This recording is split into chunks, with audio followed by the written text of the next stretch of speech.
Good morning or good afternoon, depending on where you're sitting today. My name is Sarah Hemmer. I am calling from Glacier National Park in Northwest Montana.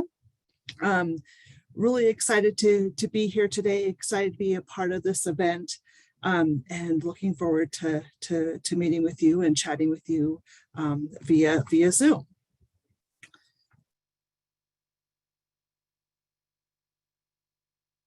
Okay, we'll go ahead and advance the slide.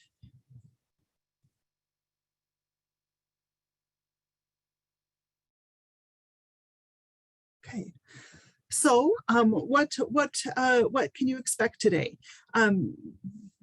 The Department of Interior will be hosting 4 presentations. The times are listed there. The last one actually will be at 3:15, and our sister agencies will be hosting the other presentations.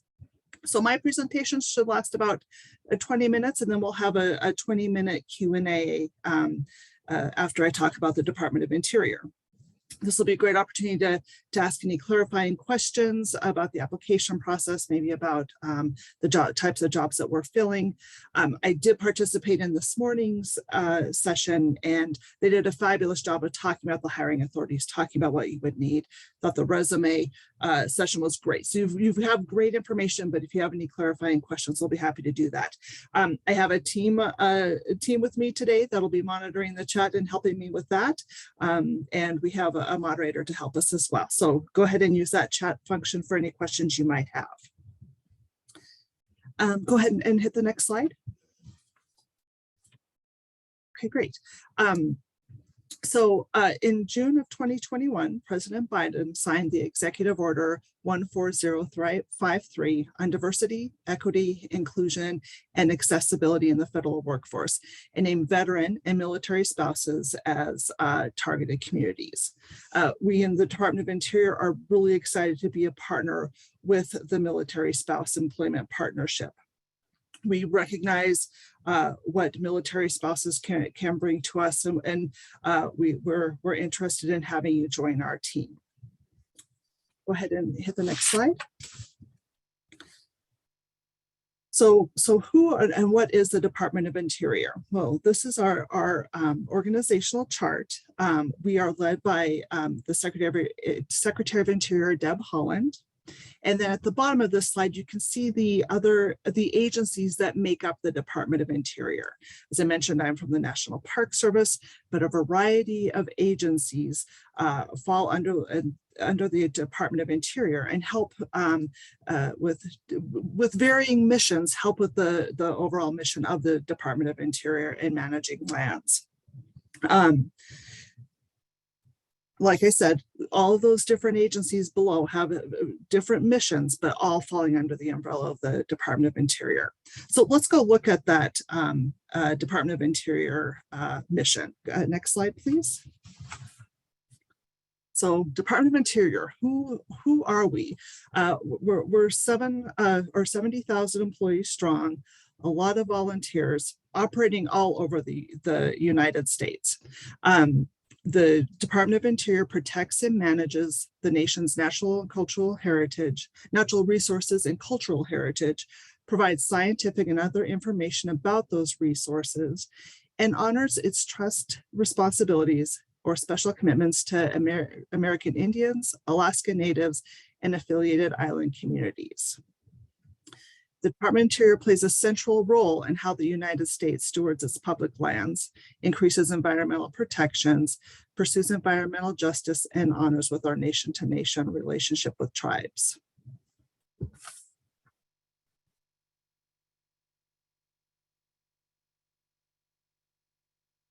Our priorities, our mandate from President Biden is clear. We must address the 4 intersecting challenges of COVID-19, economic recovery, racial equity, and climate change.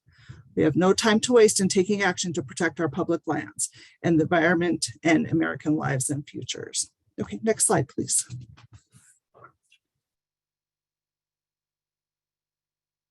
So this talks about a little bit more in depth on our priorities, identifying steps to accelerate responsible development of renewable energy on public lands and public waters, strengthening the government-to-government relationship with sovereign tribal nations, making investments to support the administration's goal of creating millions of family supporting and union jobs, working to conserve at least 30% of our lands and waters by the year of 2030, and centering equity and environmental justice.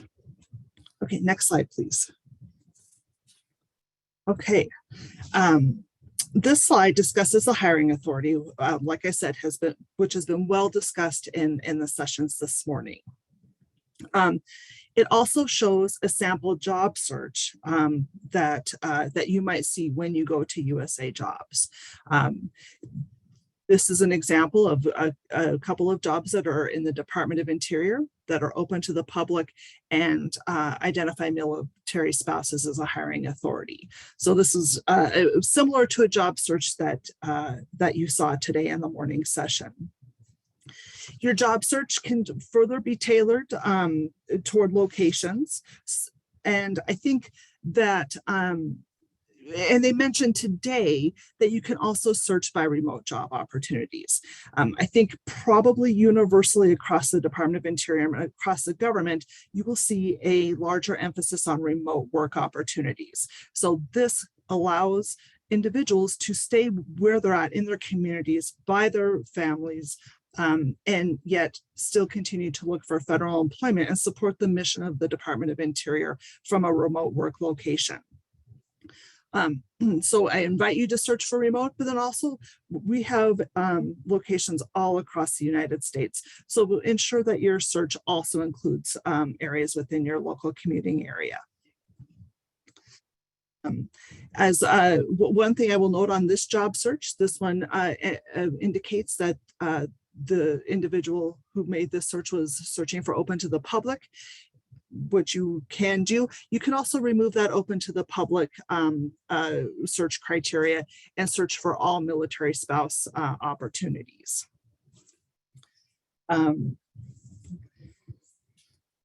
So let's take a look at some of the jobs that you might see within the Department of Interior. Can I get the next slide, please?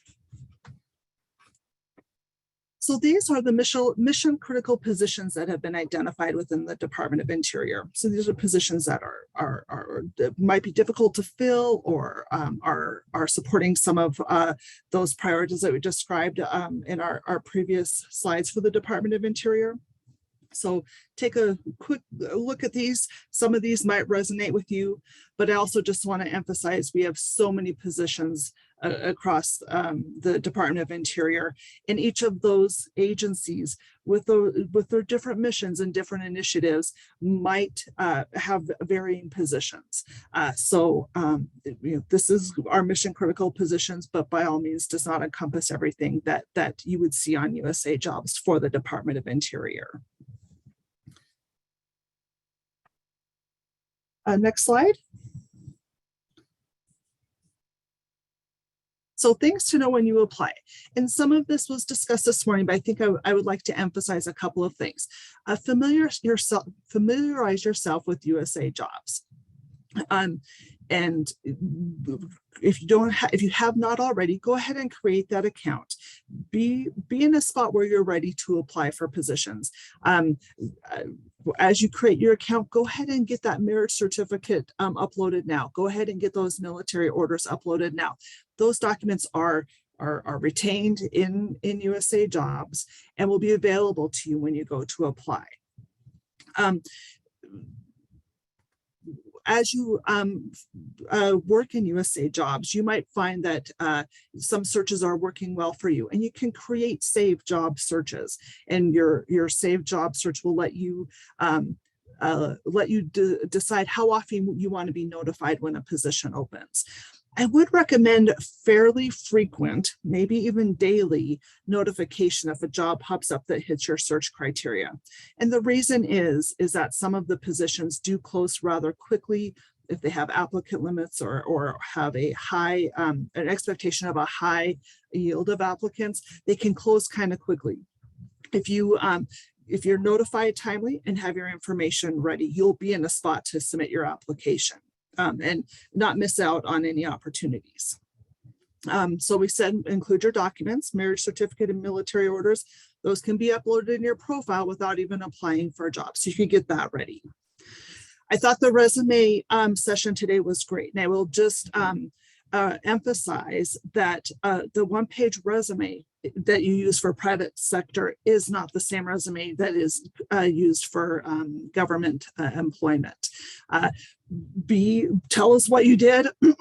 Tell us the task that you were assigned and what was accomplished. And you can use the vacancy announcement and the assessment questionnaire to kind of help you think about what are those tasks that I've done that relate to this job.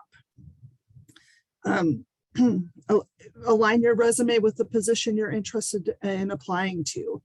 And when I apply for a position, I've done some work in staffing, I've done some work in employee relations. I want to make sure the job I'm applying to, I represent my best self. And so while when you go to apply for jobs, make sure you think about the resume you're submitting and does it highlight the work that you've done that relates to the position you're applying to. That fourth bullet down, it says you may have to complete an assessment with your application. That is true for a lot of agencies that have a second assessment. You'll be emailed through USA Jobs. You'll want to be monitoring your email. You want to make sure you give yourself time to complete that second assessment. And a lot of times it'll have a 48-hour window. So you want to make sure that you understand what is required and that you follow through with that second step if necessary. It says don't delay, and I'll reiterate that again. If you see a job that you're really interested in, get your application in there. You'll note in the vacancy announcement or the job opportunity announcement if an applicant limit does apply. If you see that they are anticipating a high volume of applicants, you want to make sure you're one of them that gets their application in. And if you have questions, the announcement does have a point of contact. It's often an HR contact. Sometimes it's a subject matter expert contact. We would be able to answer questions that you have. Okay, how about the next slide, please? Okay. So Angela Meddling is our Special Employment Programs Coordinator. The email address there is if you have any questions after today, there's a link to the Bureau and office contacts. If you have any, or that's a link to the contacts. If you have questions about the National Park Service, about the U.S. Geological Survey, please go ahead and contact the point of contacts at that link. Okay, so I think the next slide talks about the Expo roadmap. So let me go to the chat and just see if we have any questions that have not been addressed. And Andrea, can you help me with any, or do we have any hand raised, or can we open the session for questions?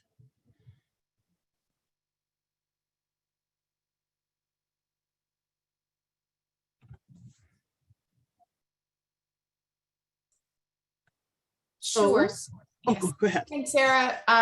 So I just want to let everybody also know in the chat, the slide deck is available if you wish to download it, as well as the Career Expo roadmap is there. We do have some other questions, Sarah. One is, are they able to work remote overseas? Is that a possibility? And then others are about if there's available at certain places like at Fort Lewis, or what are the common job openings at a GS-11 or above, or is there a limit or boundaries for the GS positions for military spouses? Okay, so my understanding is that remote work overseas can be a consideration, and that each agency will consider that request based on the agency needs and such. So I don't let that be a factor that prevents you from applying. Go ahead and apply, and then work with the agencies about their ability to accommodate that, or their internal policies. And I invite anybody from the other agencies to speak up if they have a different approach there. Okay, and then so I'm looking at the next question. A degree in 2016. Chance of entry-level job. So the question about having a degree but have not used that degree, do I still have a chance with an entry-level job? I would say that you should definitely apply for any position to which you think you may qualify. The Office of Personnel Management has qualification standards that has experience as qualifying or education as qualifying. And so if you think you qualify for that position and the experience that you gain meets those minimum qualifications, you should apply. I think that is not uncommon for individuals to have a degree, but maybe not have worked in it recently, or some recent graduates maybe just haven't been able to obtain work in that field. So I don't think that's uncommon. You should definitely apply. I see on USA Jobs that only jobs at the GS 11 and above. So there are a lot of the professional positions, that would be the geologists, often you do see higher grades for those positions. However, I know in the National Park Service, I'm guessing there would be some other positions that do have career developmental opportunities. So they may advertise at a lower grade with promotion potential to a higher grade. So keep your eyes open and look for those positions that do have developmental opportunities. The other thing I would say is, for someone with a geology degree, is maybe look at technical positions, physical science technician, for example. That might be a way to get some experience at a technician level, and then start to transition into the professional ranks. Let's see. Over 12 years. So I see a question on here that talks about being eligible for multiple hiring authorities. And so the individuals who are applying to those types of positions should identify the different authorities for which they are eligible. The reason is some of them are competitive authorities and some of them are non-competitive authorities. And that might play a role in your being considered. So if they mention an eligibility for which you meet the criteria, identify that as one of your eligibilities. So Sarah Gleason, I hope that answers your question. There is no cap to the military spouse hiring authority in terms of grade. Okay, oh, Jake answered that one, but probably better than I did. Thank you, Jake. Oh, and Sarah, I think we got you. If not, feel free to come off mute. Christine put the telework guidance in there. Thank you. Okay. This isn't a question for the Department of Interior. However, there is a position that I'm interested in USA Jobs, but I'm not sure what GSL is in. So Jessica's question is, I'm applying for a position and I don't know where my experience falls. So Jessica, if you are seeing a position and each announcement should describe the specialized experience that you need to have to be considered for this position. So if they describe that work experience, 1 year of specialized experience performing, a list of duties, and you have that in your background, you should apply for that position. And make sure your resume supports your answering, yes, I have this experience. Make sure your resume cites that type of work. And then the HR specialist will confirm that that work experience is at that grade level. A lot of times, especially military spouses, individuals with prior military service, people applying from the private sector are applying and qualifying for our position. So that's very common. If that specialized experience in the minimum qualifications section resonates with you, please submit an application. Okay, did I see any hands raised? You have Alyssa Johnson with her hand raised. Okay. Hi, thank you guys so much for the presentation. Thought I would just give you a break from talking so much. I just wanted to ask if you guys recommend trying to contact somebody within the bureau or within the agency associated with the job posting to follow up with the application, because I know in the private sector that's sometimes recommended depending on your field. And so I've done that in the past, and I wanted to see just kind of what the vibe is for DOI. So I will answer that question, and then I would invite my teammates to join in. I think it never hurts to ask if you can speak to the hiring official more about the position. Some agencies may or may not do that referral.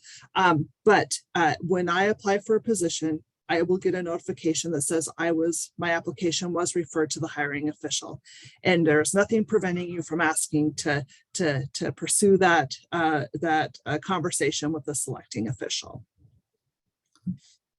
There may be some agencies or offices that have an internal practice there, but I always ask the question.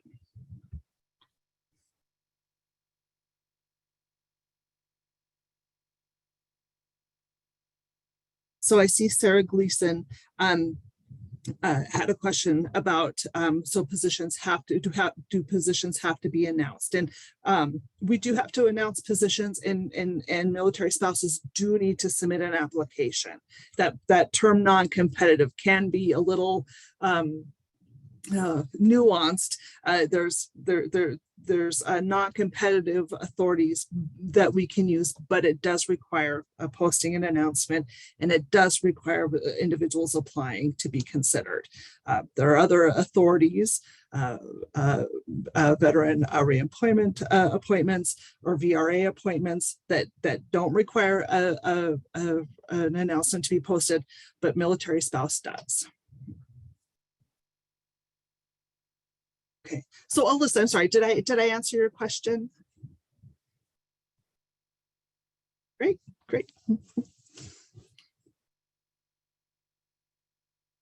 Okay, so I was monitoring the chat. Did I miss anything? If so, go ahead and come off.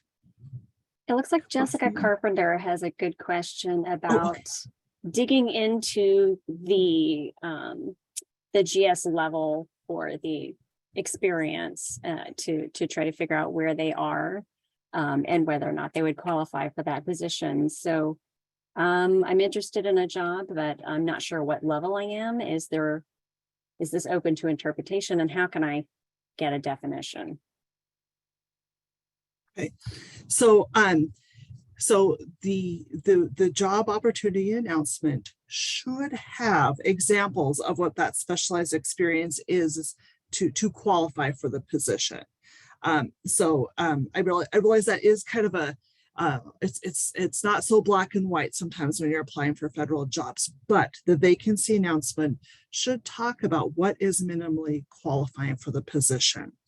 So if I can give an example, maybe it's a dispatcher position, and we say, well, if you've dispatched for medicals and emergency, and you've done that in your job, if you've been on the radio working, calling out or calling in medical emergency medical technicians, if that resonates with you and the work that you've done, then you should apply for that job. Jennifer, maybe I'll ask, do you have any other tips from the HR side of the house for that question? Yes, well, I think that our presentations today really emphasized the importance of really reading the announcement.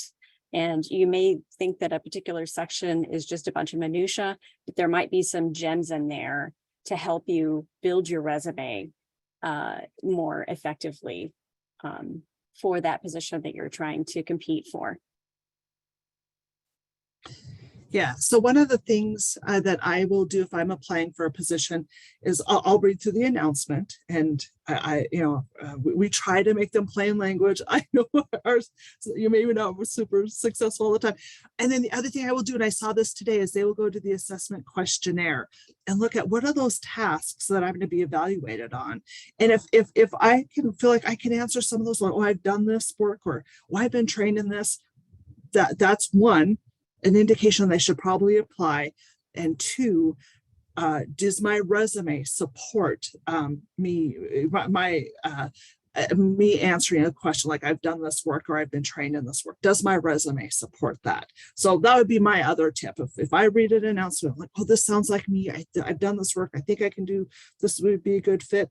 Then I go to that assessment questionnaire. What are the tasks that they're going to ask me to do?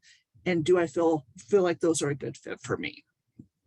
And one other thing I would say is that sometimes the titling of a positions, and I would say this maybe more for federal wage system or our blue collar positions, sometimes the title and the work might not line up. So go ahead and dive in a little bit. Now, one of the examples is a maintenance mechanic. So when I think of mechanic, I think of wrenches and the things that I obviously would not qualify for maintenance mechanic job. But what those maintenance mechanics are actually journey level and in a variety of disciplines. So you kind of so if I'm a carpenter, maybe I don't think maintenance mechanic is for me. But if I dive in, I can see, oh, that maintenance mechanic is a journey level worker that I've done, and I should be applying for this position. Okay, I see a couple other, Jennifer, anything else to add there? No, you did a beautiful job, I think. Okay. So I did see a couple other questions. So here in our galley, do we have any military spouses that are veterans themselves? No? Okay. Then more likely than not, you'll be applying either under the military spouse's preference or under the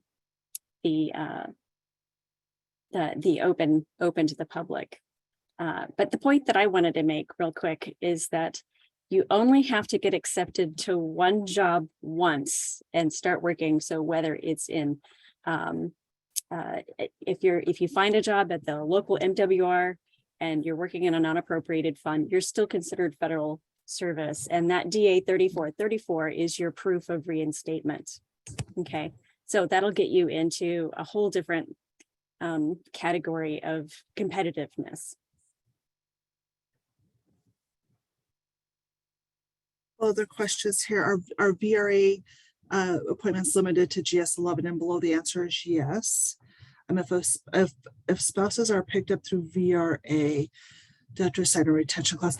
So spouses typically are not eligible for VRA appointments. It would be the military service member at discharge that would be eligible for VRA or based on military or on preference based on prior military service. But spouses do have a non-competitive hiring authority that they can use. Oh,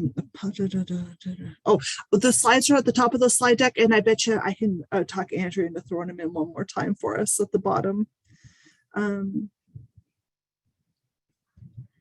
Seems good, but I assume when getting a federal job, the applicant will go through the traditional interview process. So Jenna or Jessica asked the question about the interview process, and typically you will see after you've applied that the managers will do reference checks in interviews.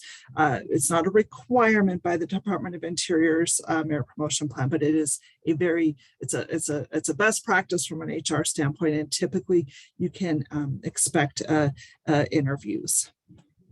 You don't meet the requirements of JUICE level or some other requirements are spelled. Well, Jessica, if you see a position that you're really interested in, but you don't meet the requirements of that position, I think they talked a little bit today about maybe some opportunities to acquire that experience through volunteerism. I know that's, I know that, a paycheck is really important. So I'm not as maybe on the volunteering is great, but I understand that people also need a paycheck. What I would do is maybe look for positions in that same, we call it series, but in that same grouping, but maybe at a little bit lower grade level, get that experience that therefore, and then later on you can be more competitive for higher graded positions. Okay, so Gregory, are there career services specific to applications on use that consist with time sensitive applications? Gregory, I will pose that question to my counterparts. I am not aware of that. And I'll read it again out loud. Are there career services specific to applications on USA Jobs that can assist with time sensitive applications? And I see Christina's raised her hand. Maybe she can help me out here. Oh, sorry. I was going to refer back to Jessica's question. Oh, okay. So I can either talk about that, or if you want to finish your question to Gregory. Oh, I needed help with the other question. Go Okay, ahead. And, why don't we jump back to Jessica's and we'll see if anybody can help us out with Gregory's. Okay, so I guess this is just a little suggestion. Sometimes when you read a job opportunity announcement and you're looking at the duties, that might seem very overwhelming and you're like, okay, no, I didn't do these duties at all. But sometimes we suggest when you're going to apply for that job, I guess I know within National Park Service, the occupational questionnaire, you can actually review that beforehand, before you apply. And sometimes reading that will ask you questions like, do you have experience doing these things and how would you rate yourself?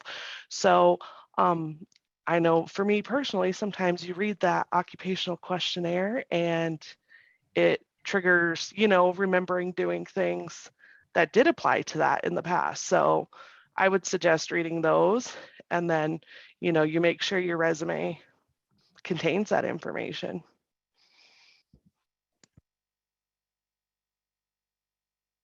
Okay. So back to Gregory's question, I am not aware of a career services group, but that doesn't mean they don't exist. And I know that there are some agencies or job services that can be of great assistance. So I would encourage you to explore those opportunities in your local area. And if you have a Department of Interior office near you, maybe reach out to them and see if they know of any job services or other offices that could assist with the application process. And Gregory, you're at Fort Lewis.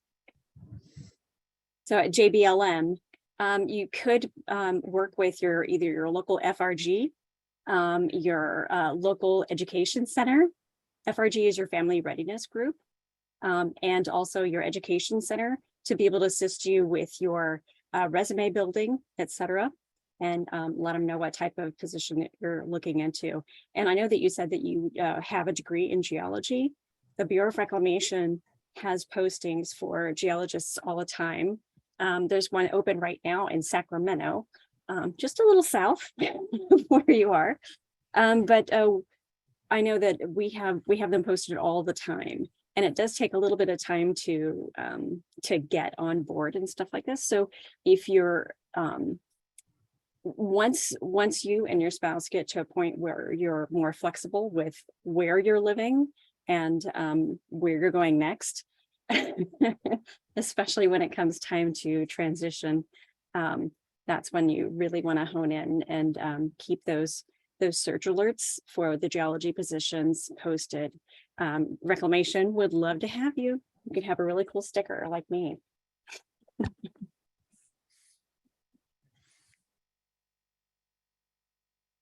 So let's see. I saw that Leslie has some questions about when they could start again. That it does, as Jake mentioned, that there are some some steps we have to go through. But by the time that we are making an offer, the hiring officials are very anxious to have folks starting work. So we do everything we can to try to get folks appointed as soon as we can. But there are some pre-employment requirements we get to go through. But so anyways, I'll just wanted to reemphasize what Jake said. Let's see. Don't show, I think I caught everything in the chat. If I did not, please post it again or raise your hand. Maybe I'll just say I do have military spouses that do work for us and just bring some of the same qualities and characteristics that veterans do. Just a sense of team and a sense of commitment and dedication. So just really looking forward to seeing your applications on Department of Interior announcements. Oh, I see some hand raised. Alyssa. Hi again. I was wondering for non-remote positions, I know you said that remote positions are kind of on the rise, but for non-remote positions, I was wondering if you could speak to kind of the availability, for when we PCS kind of, I know that national parks are kind of everywhere. It's, very, there are lots of locations, but I was wondering if you could speak to, I guess, the likelihood of, finding a new position within the department, if you kind of get what I mean. So just to clarify, so if you Yeah. took a job, how portable is that work, or is it easy to move? Okay, so a couple of things. Again, a lot of places, around the nation or under the Department of Interior, it is fairly easy to reassign within the Department of Interior to different locations. If remote work is not an option, there is. There are going to be opportunities. And then again, I think the rise of remote work will make it also hopefully an easier transition. I'm trying to think about it. We do have policies that to talk about dual career, there are some benefits there to try to help with that transition. So we would definitely want to dive into that when that time came and look how we could support you in your career.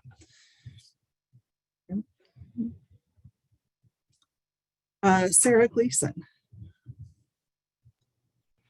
Thank you so much for taking the time today. And Lisa, thank you so much for that question, because it piggybacks mine right off of that. And that is when we go to a new duty station, is it okay to contact the sites that are nearest those duty stations directly and ask if they have any job openings to be considered, even if there's no announcements at the time? Like nothing on USA Job, but I'm moving here. Is there anything to be considered? No, absolutely. I think that's a great practice. And, I don't want to speak on behalf of all of the HR folks on the call today, but if we are hearing that we are getting one individual, the spouse is a dual career, we support dual career, and so we can also assist in getting that resume to potential hiring officials that may be seeing a job down coming up that there might be an opportunity to lateral you into. So yes, you can, and you should also reach out to the HR offices supporting those areas.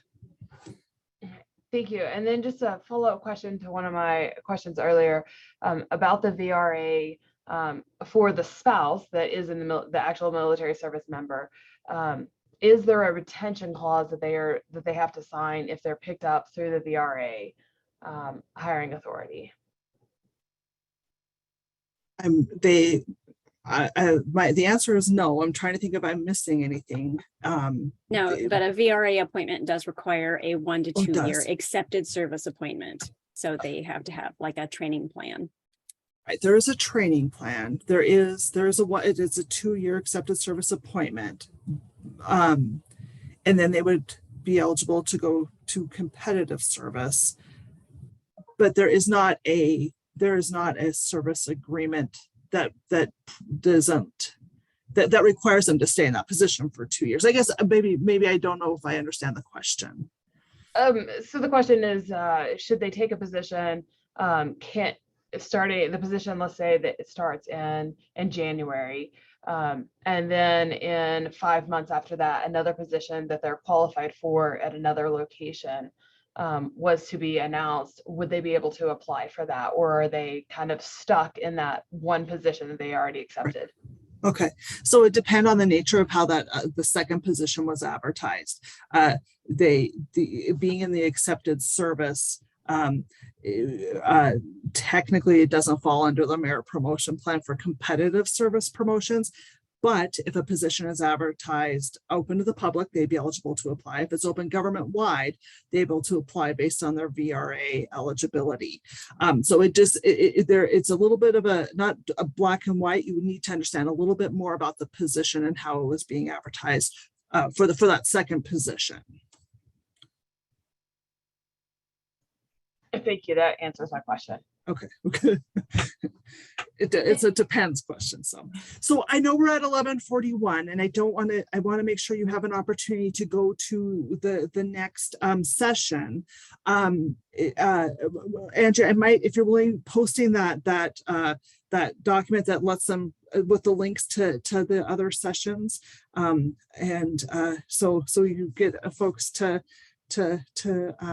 visit with other agencies or other departments. Perfect. Thank you. I so appreciate your coming to visit with us today and your interest in the Department of Interior. I think we'll get a list of folks who participated today, and just I really appreciate your time, and what a great opportunity. So thanks for joining us, and good luck in your career endeavors.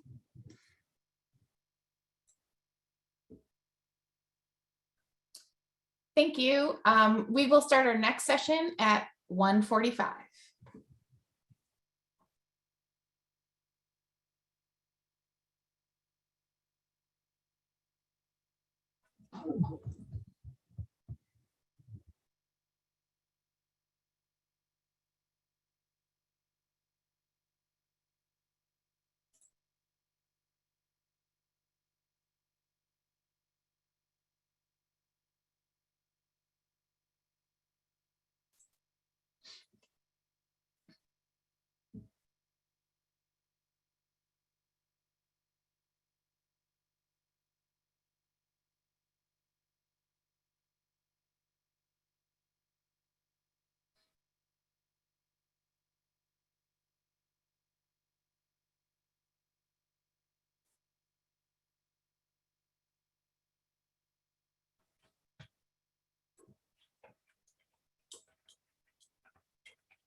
Katie, Valerie, and Karen, do you want me just to start with the slide deck?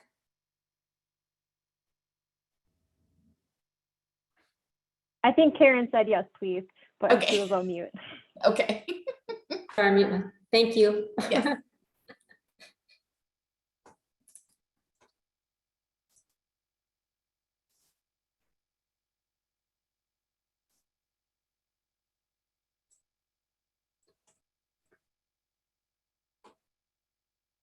You did a great job, Sarah.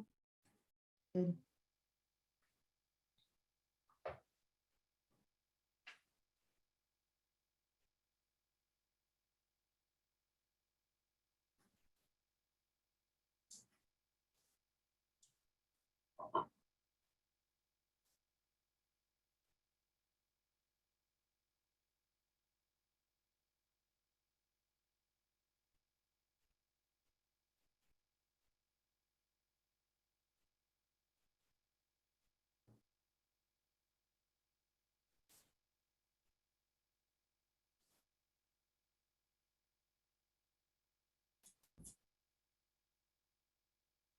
Karen, I'm going to put the slide deck up in the chat and I think you're ready to go. Okay.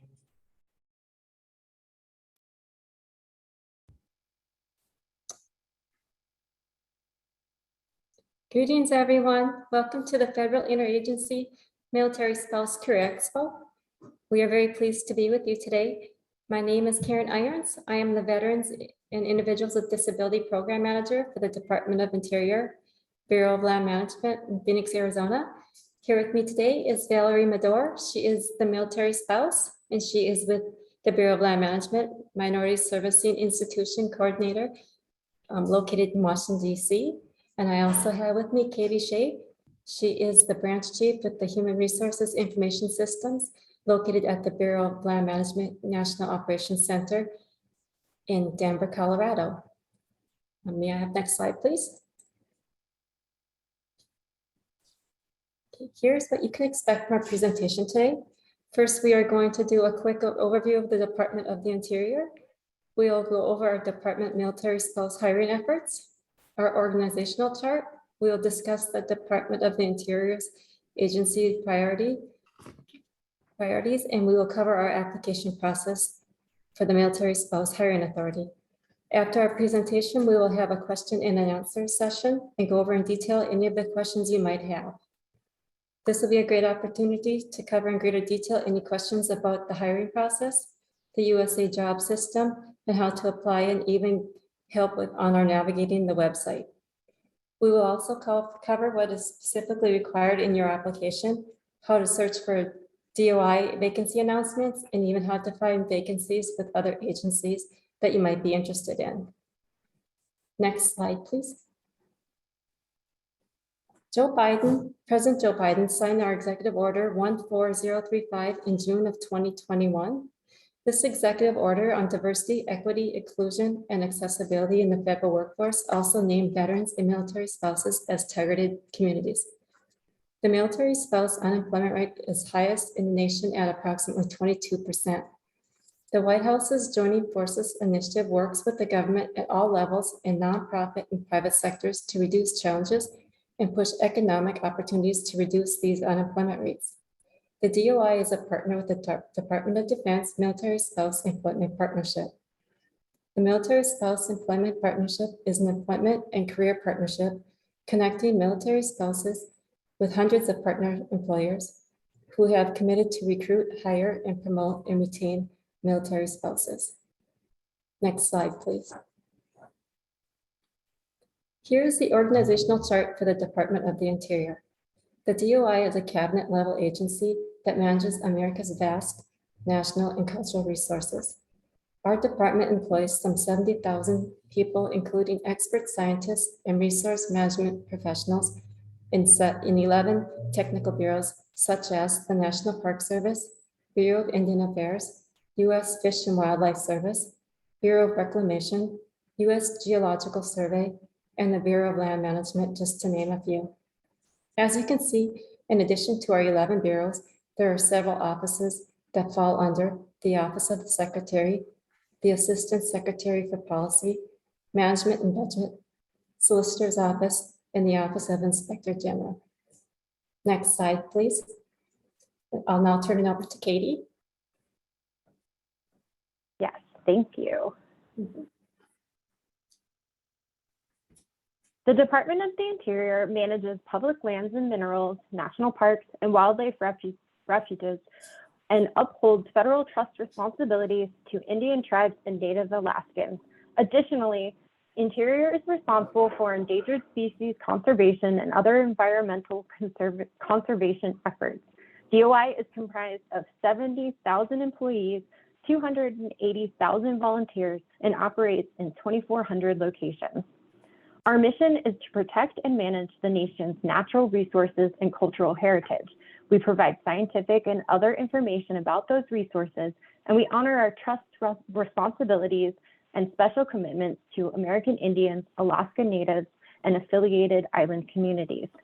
What we do, we play a central role in how the U.S. stewards its public lands, increases environmental protections, pursues environmental justice, and honors our nation-to-nation relationships with tribes. Our priorities are to address the four intersecting challenges of COVID-19, economic recovery, racial equity, and climate change. There's no time like the present to act on the administration's mandate to protect public lands, the environment, and the lives and futures of the American people. Next slide, please.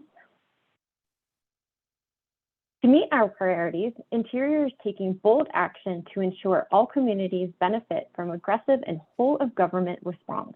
We are meeting some of these challenges by identifying steps to accelerate responsible development of renewable energy on public lands and waters, strengthening the government-to-government relationships with sovereign tribal nations, making investments to support the administration's goal of creating millions of family-supporting and union jobs, working to conserve at least 30% of each of our lands and waters by the year 2030, and centering equity and environmental justice. Next slide, please. The Military Spouse Appointing Authority is a non-competitive hiring authority that allows federal agencies to select certain military spouses who meet the criteria for a position in the competitive service for which they are qualified. There is no grade limitation for this appointing authority. Agencies are not required to use this hiring authority, nor does it take priority over other appointment techniques. This authority does not entitle spouses to an appointment over any other applicants. Agencies may use this authority to fill permanent, temporary, which are not to exceed 1 year, or term limited, more than 1 year, but not to exceed 4-year positions. When you search USA jobs, be sure to look for the military spouses hiring path. It's the green interlocking ring symbol. Over to you, Valerie. Next slide, please.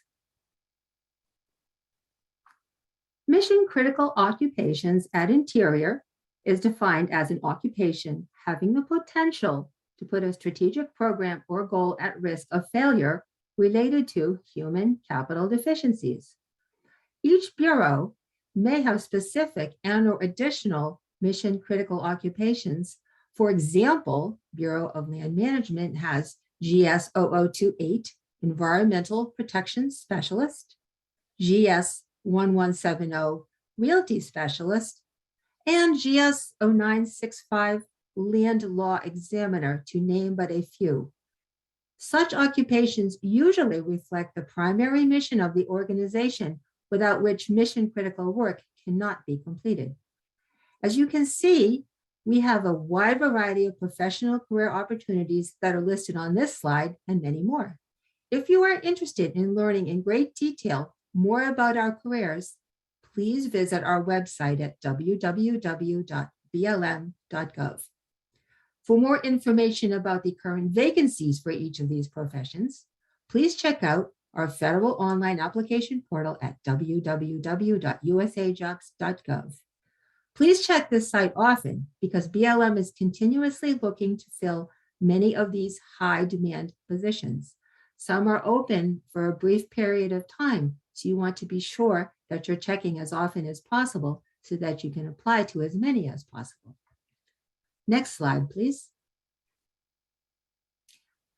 Things to know when applying for a federal position. Create a usajobs.gov account and upload all your documents so you will be ready to apply for a job.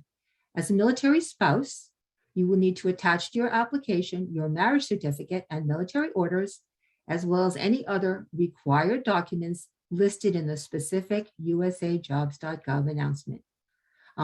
As mentioned earlier, be sure that the agency is accepting resumes for military spouses. As mentioned earlier, be sure you see the green ring with 2 rings for military spouses. As also discussed, federal resumes differ greatly from private sector resumes. Federal resumes should be very detailed, and it is not uncommon that they be up to 5 pages in length. Your specialized experience should be explained. It should be comparable to the specialized experience in the job announcement you are applying to. Be sure to include volunteer work in roles in community organizations. Don't limit yourself to only including paid work experience. Include relevant volunteer work or community organization roles that demonstrate your ability to do the job. Use numbers to highlight your accomplishments. Include examples of how you saved money, earned money, or managed money, or saved and managed time. Each resume should be aligned to each position you are applying to. So if you are applying, for example, to 5 different types of positions, you may need 5 different types of resume. Some announcements require an assessment with your application. If an assessment is required, please set time aside to complete this required step. It is also very important to note that some positions have applicant limits, where once a set number of applicants have applied, the announcement may close. So this means it may have a closing date, which may be prior to meeting the number of applicants. So apply early if you can, and do not wait until the last minute to apply. If you have any questions during the application process, please contact the point of contact listed at the bottom of the vacancy announcement. What happens next after applying? Your application may be considered among the best qualified and referred to the selecting official for possible interview. Next slide, please. This concludes our presentation. There will be a Q&A session immediately following this session. As one military spouse to another, I thank you for your attendance this afternoon. Next slide, please.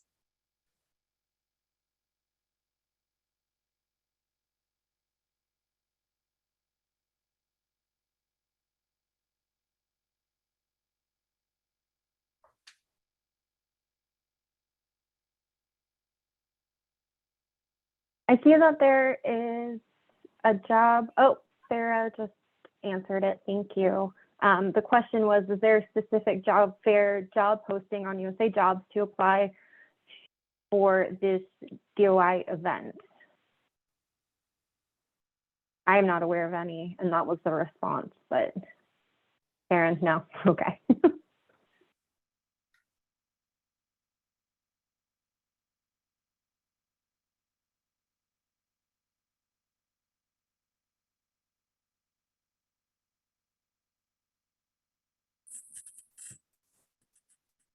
Hi, this is the time. It's open for questions. You can place it in the chat, or you can raise your hand using the reactions tab at the bottom or the top, depending on your browser, to raise your hand. Thanks. I'm going to go ahead and read the next question. As a veteran, active duty military spouse, and current federal employee, what hiring authority makes me most competitive when applying for a new position when PCSing?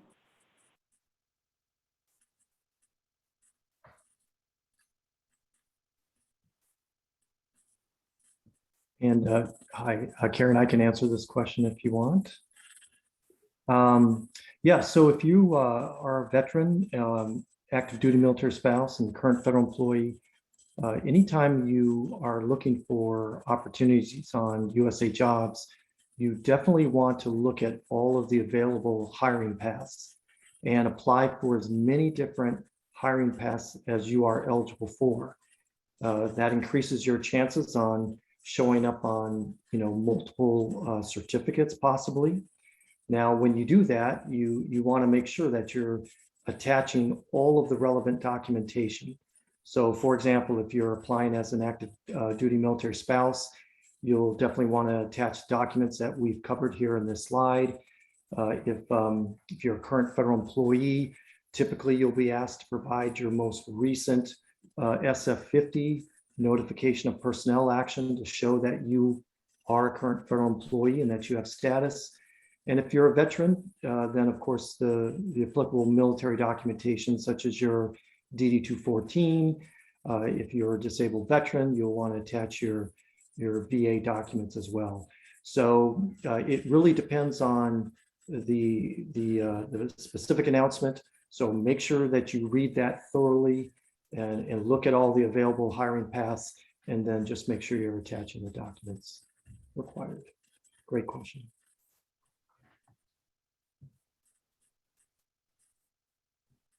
Looks like we just got another question. As a new military spouse with extensive work history in the private sector, is there resources that would help review my resume to match my past work experience to open federal jobs? Yeah, that's another great question, and Valerie and Karen, if you have input as well. But I think, as we kind of talked about in the slides here, you really want to tailor your resume to the job that you're applying to. It does require a little bit extra work, but it's important to look through that vacancy announcement, look at the major duties that apply to that particular job.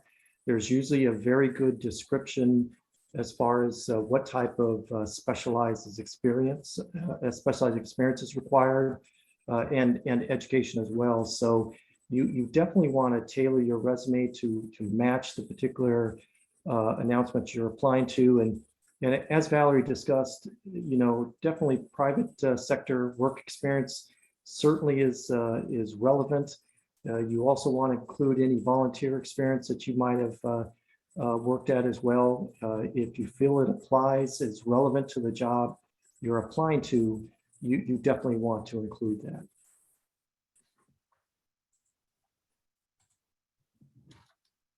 I would also like to mention that it may be helpful for you to see if you can locate your old job descriptions from your private sector job to jog your memory. There may be some duties or details that you have forgotten.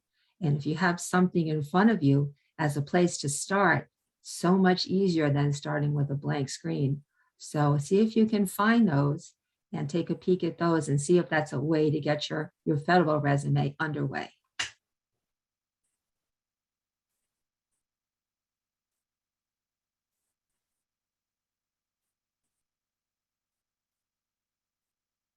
That's all the questions that are in the chat at this time.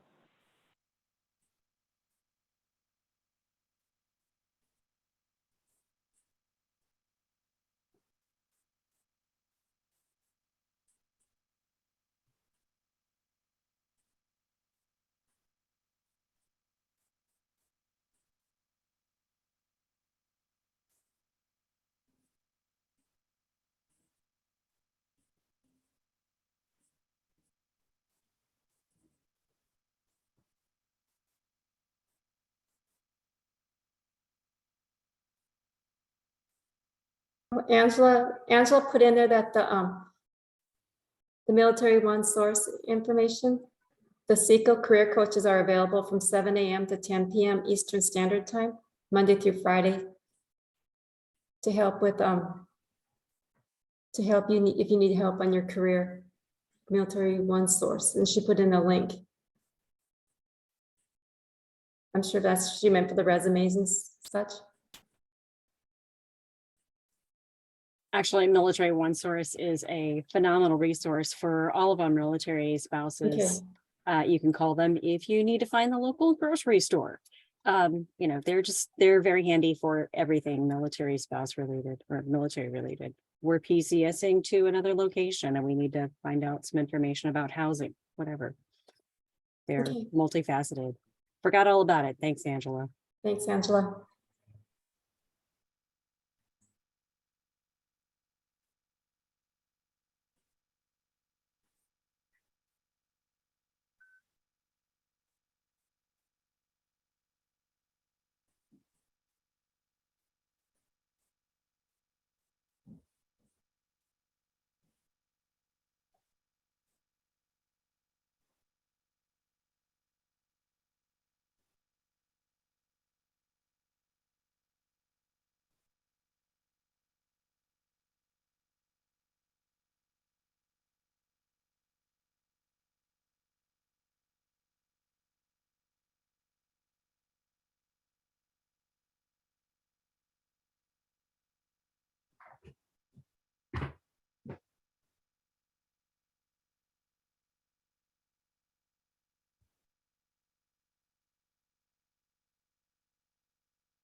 We still got about 20 minutes for your burning questions, so hit us with them.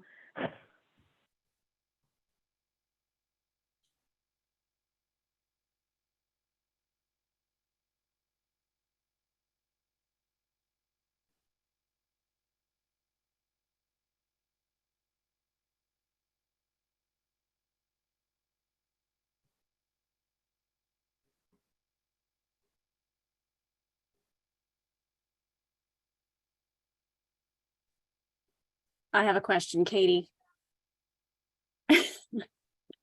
Where are you in your virtual world? I mean, we can tell where Rebecca is or where she would like to be. This is one of BLM's Colorado offices. Oh, and the beautiful valley that you are not in. That's a great question. I have no idea. I just know it's part of one of our Colorado offices. I'm located in Denver. It's not this pretty here.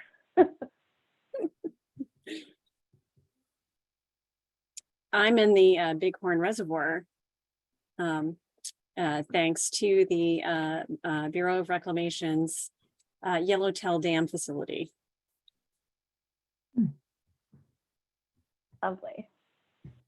We do have some beautiful lands. Yeah, I'm definitely not in San Francisco right now. Wouldn't mind being out there, but I was in Page, Arizona last week and went through Lower Antelope Canyon, which BOR has an office down there. We have the dam, and it is amazing.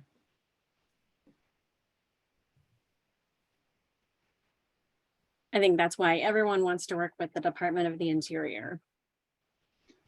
Yeah, we do have some beautiful areas.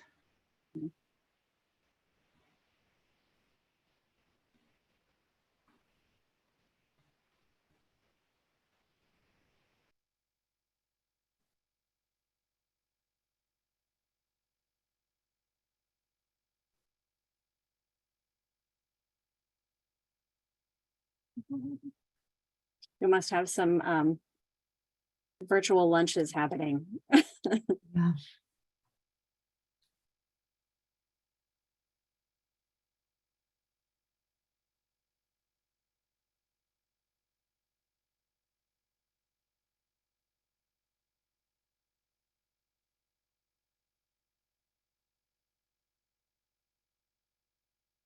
Oh, we've got one brave soul with a question in the chat. All right. Are there opportunities for non-competitive transfers within DOI to a new location? So staying with the same job field.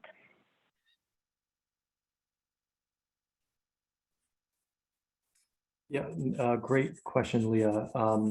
Yes, absolutely. I think in one of the earlier presentations, we had a similar question come up, and so the valuable thing about the Military Spouse Hiring Authority is, once you're hired into your position, you acquire what's called status, and it allows you to now apply as a also as a current federal employee.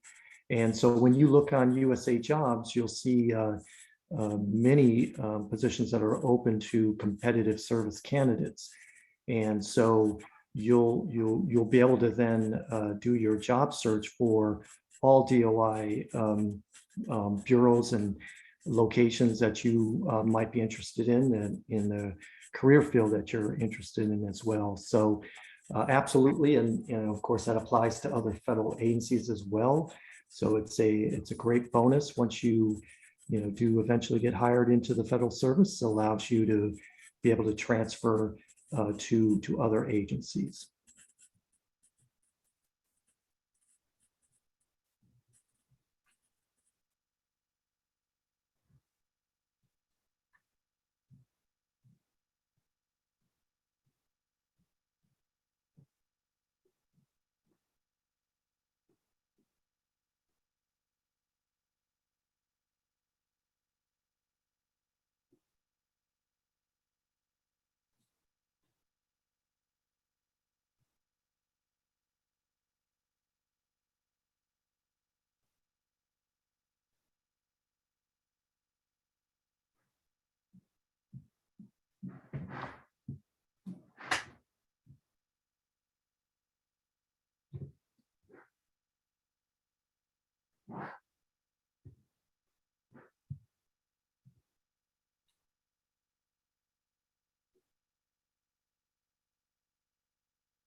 I'm guessing Park Service answered all of the questions. So good job to you.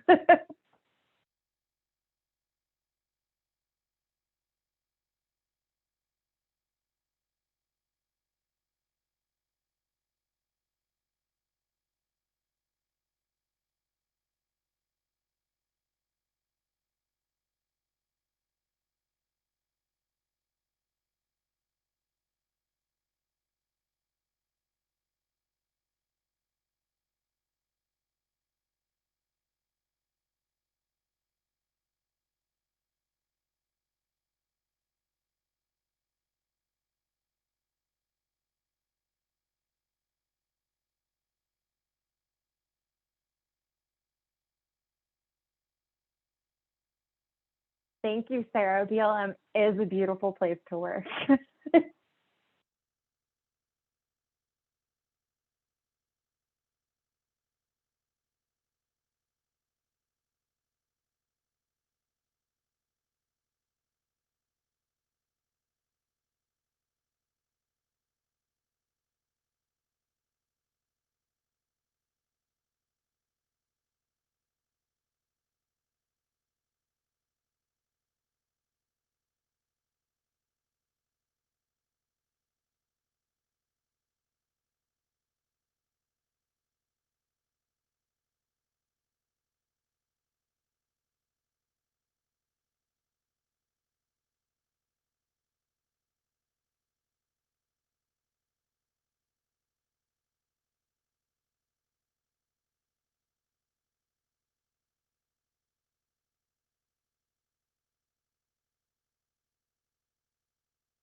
Looks like we've got another question. I've been a military spouse for 6 years and worked for the state prior to my current federal career. We've moved 3 times since marriage, and I was unaware of the spouse hiring authority until my recent employer found out I was a military spouse and told me about it. This meeting has been wonderful in teaching us. How was it promoted and disseminated to spouses other than through DOI current employee emails? And does DOI have a current or future outreach that is targeted to help military spouses learn about the authority?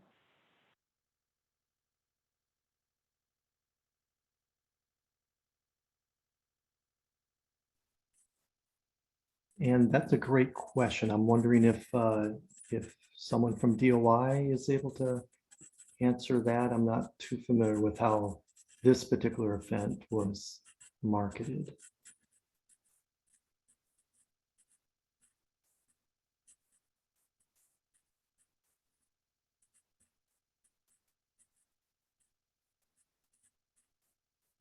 So I guess what we can say, what we do know is that this is a cross-governmental effort. Many federal agencies are involved with with this particular event, and I believe this is the very first event that we're doing, this Military Spouse Expo, and just judging by the the number of signups and the interest, I'm sure that we expect to be doing something like this in the future. And I will say, I think you could probably speak for many of the other bureaus within DOI. Obviously we understand the importance and significance of the military spouse community. So it is something that we're all working together to increase our outreach and our recruitment efforts. We realize it's a great opportunity to reach some very talented and diverse candidates. So we do expect to increase our outreach and targeted recruitment efforts here in the future.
We've got 5 more minutes.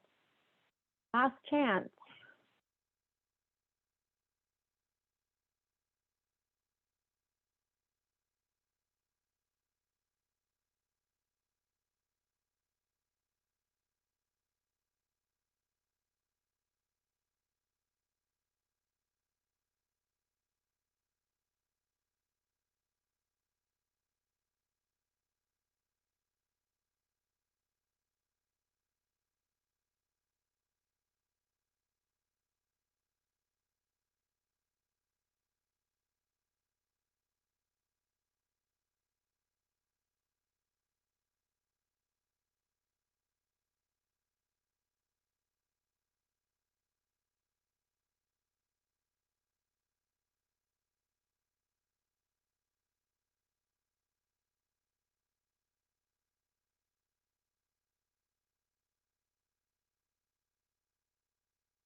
So it's 2:25.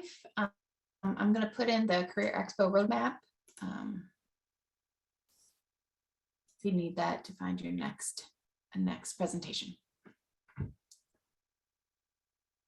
Our next presentation here will start at 2:30. All right. Thanks, everybody.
Hello, everyone. It's 2:30.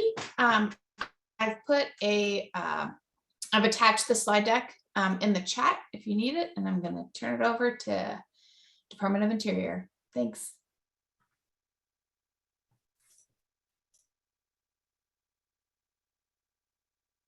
Hi, Andrea. I'm going to welcome everyone to the Federal Interagency Military Spouse Career Expo. Good afternoon. We're going to give people a few minutes just to join. Thank you for joining us.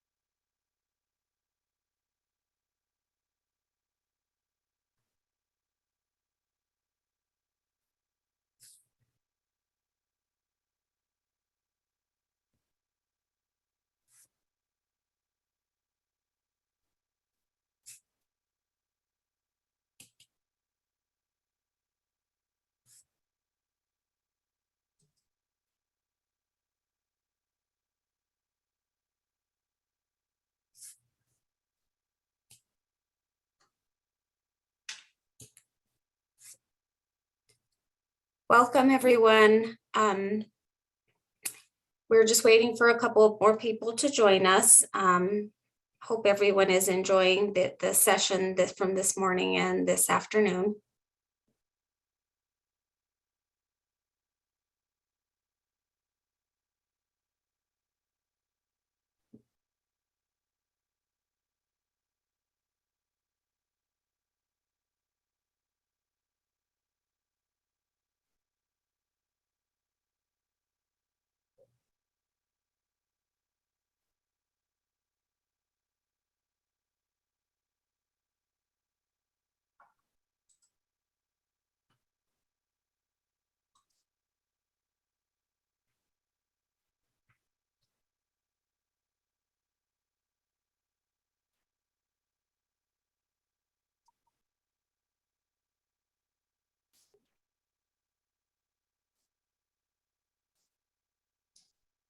For those of you who are just joining, thank you so much for joining us.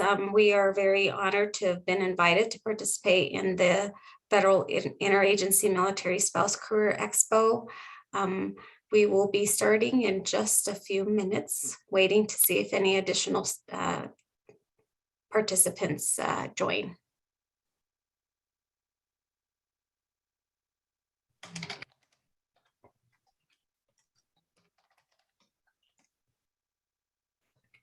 Andrea, if you can go to the next slide, please.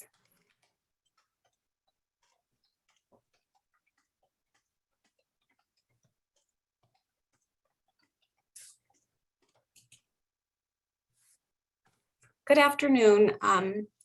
My name is Alicia Gomez, and I'm joined here by some of my team members. I work for the U.S. Geological Survey, also known as USGS, and it's part of the Department of Interior. I'm a human resources specialist, and I work on special initiatives related to veterans, military spouse, people with disability, and youth. I'm joined here by some of my team members from other DOI bureaus who will also be presenting and helping to answer some of your questions about careers at the department, also how to navigate the application process. We have Jennifer Dillenbeck. Can you introduce yourself and give a little bit information about what bureau you're representing? Absolutely. Good afternoon and welcome to our presentation. My name is Jennifer Dillenbeck. I am a supervisory human resources specialist with the Bureau of Reclamation Columbia Pacific Northwest region in Boise, Idaho, and I do staffing and recruitment for our agency. I am a fellow military spouse hired in Germany as a GS6. Many of us have similar stories, so definitely encourage you to get some information and ask any questions that you have from us. Thank you. Thank you, Jennifer. That's great to have another representative who actually has lived in that experience. Rebecca Swall.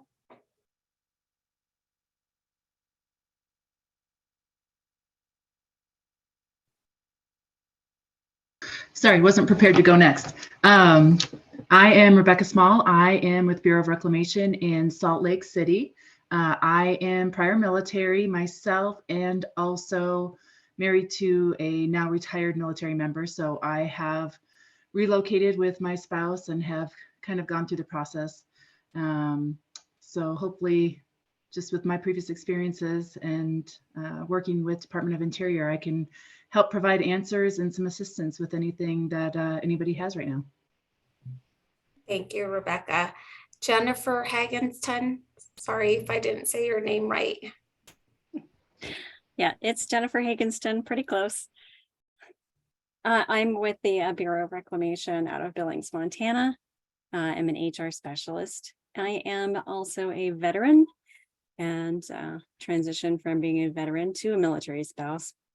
Not sure which one I liked better. Whether it was being a veteran and jumping around everywhere or being a spouse and following them.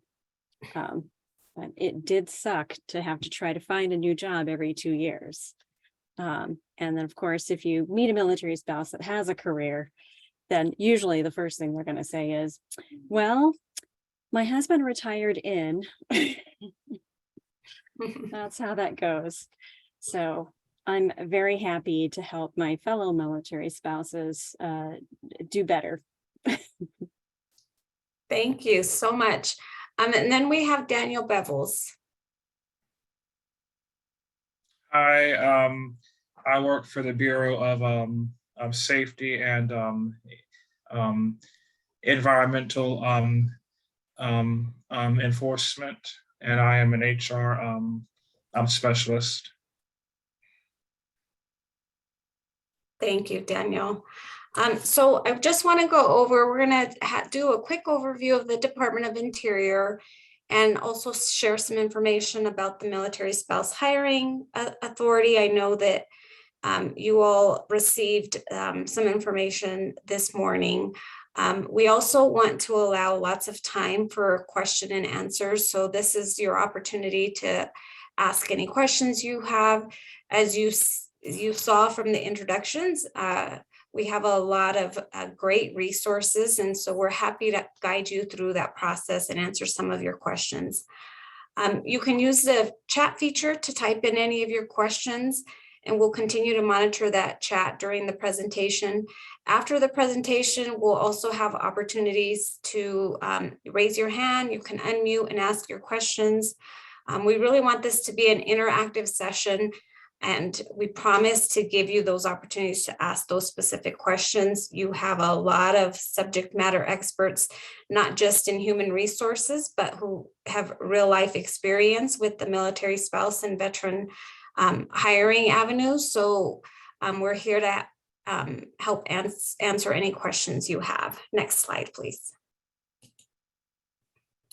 So President Joe Biden signed Executive Order 14035 in June 2021. And the executive order was on diversity, equity, inclusion, and accessibility in the federal workforce. They also named veterans and military spouses as targeted communities. The military spouse unemployment rate is at the highest in the nation at the rate of approximately 22%. And the White House's Joining Forces initiatives works with governments at all ages, governments at all levels, and nonprofit and private sectors to reduce these challenges and push economic opportunities to reduce these unemployment rates. The Department of Interior is a partner with the Department of Defense Military Spouse Employment Partnerships. And the Military Spouse Employment Partnership is an employment and career partnership where we can connect military spouses with hundreds of partner employers who have committed to recruit, hire, promote, and retain military spouses. DOI is committed to supporting our military families, utilizing the Military Spouse Hiring Authority, as well as other hiring avenues that are available, such as those open to all U.S. citizens, open to current students and recent graduates, and all our other hiring avenues that are available. Next slide, please. The Department of Interior is a cabinet level agency that manages America's vast natural and cultural resources. Our department employs 70,000 people, including expert scientists and resource management professionals. We also need our administrative positions who can support the science that we do. We have 11 bureaus. For example, the National Park Service, Bureau of Indian Affairs, Fish and Wildlife, Bureau of Reclamation, and USGS, just to name a few of those. Next slide. The Department of Interior manages public lands and minerals, national parks and wildlife refuges, and upholds federal trust responsibility to Indian tribes and Native Alaskans. Our mission is to protect and manage our nation's natural resources and cultural heritage, provide scientific and other information about those resources to honor its trust responsibilities to American Indians, Alaska Natives, and affiliated island communities. We play a central role in how the United States stewards its public lands, increases environmental protection, pursues environmental justice, and honors our nation-to-nation relationship with tribes. Our priorities address 4 intersecting challenges: COVID-19, economic recovery, racial equity, and climate change. Next slide.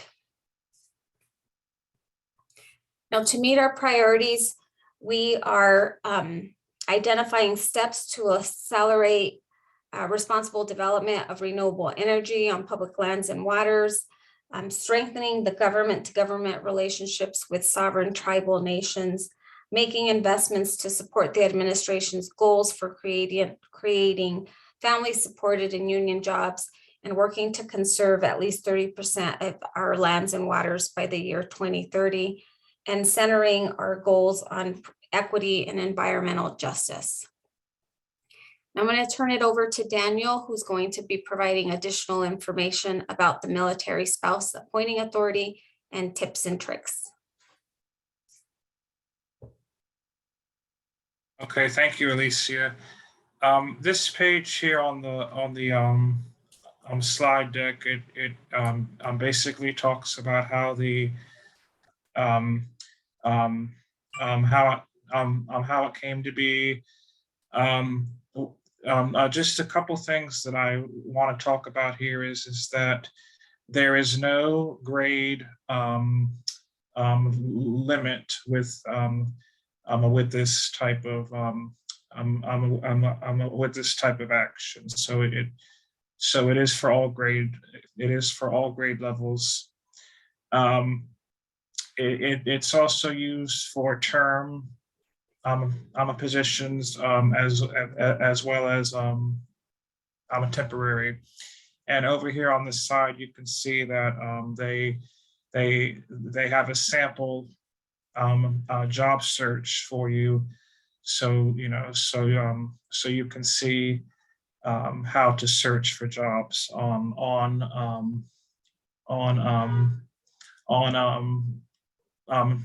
USA Jobs. Next slide, please. Okay, this slide talks about mission critical jobs at a DOI, and some of these jobs, may be hard to fill. So you can look at that at your leisure, and then down on the bottom here are all the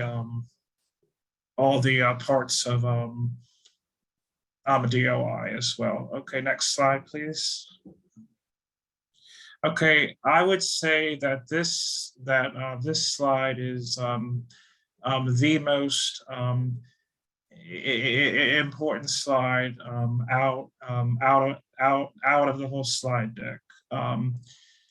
The link at the top is the link to USA Jobs. So you will want to bookmark that on your favorites. One thing that I did want to point out is the fourth bullet down. When you put in your search or when you want to put in for a job announcement, one thing you want to be sure of is to tailor your a resume to the specialized experience in the job announcement, and that will be listed in the job posting. You will want to tailor your a resume to each job that you put in for. Also, if you have questions, there's a point of contact on each job announcement. One more thing I wanted to say is that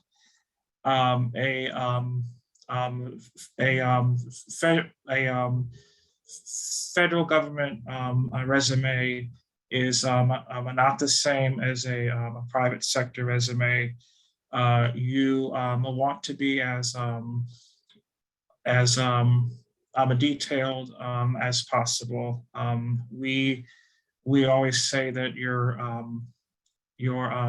resume should be 5 pages in length. Next slide, please.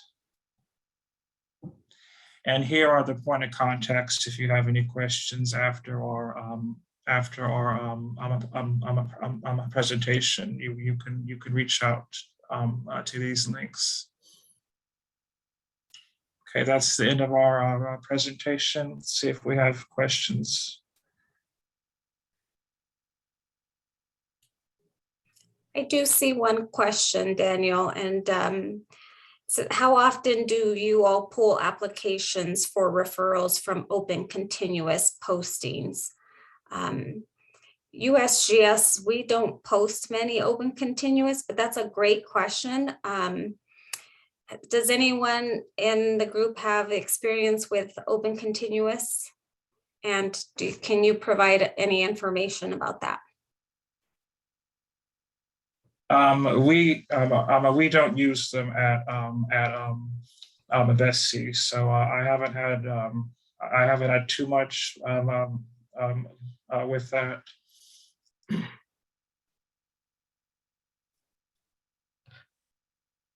At Bureau of Reclamation, at least within our region, we are not currently using open continuous announcements, but there are some talks in the future of potentially piloting some announcements with those options, as we do have certain positions such as engineers on a wide range of series, and some administrative type positions, contract specialists, human resources specialists that we regularly fill vacancies for. So those may be coming in the future.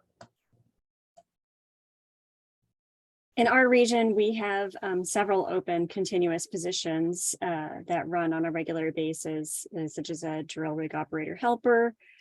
We have engineering technicians, as well as civil engineers and the related construction control representatives. If anybody out there is an engineer, that is a high demand position. And to answer your question, we pull those referrals usually on a month-by-month basis, depending upon the flow of applicants. So if we have a large number, we may cut it at a certain number, but otherwise it would be like once a month. That's a great question. And I think in most announcements, there is language in the vacancy announcements that would say when the different closing dates or the different times of when we would accept, and also as requests are needed. Most of these open continuous announcements are for those positions that are typically filled quite often, so that open continuous is a good option.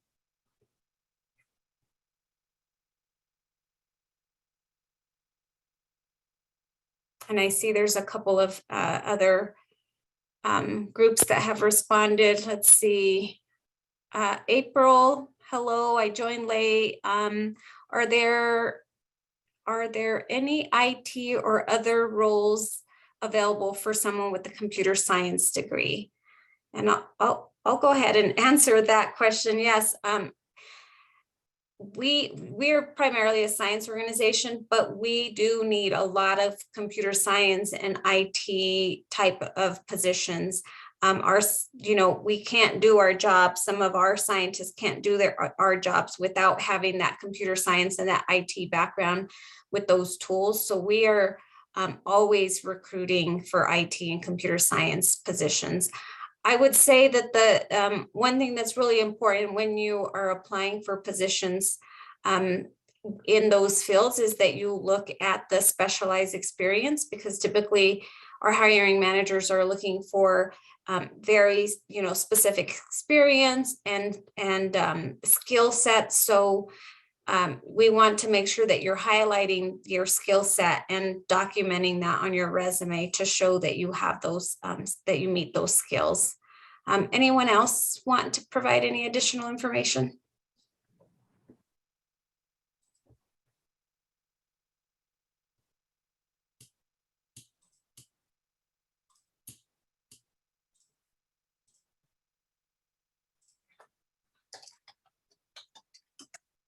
Are we still looking at the question about PCSing and keeping your job?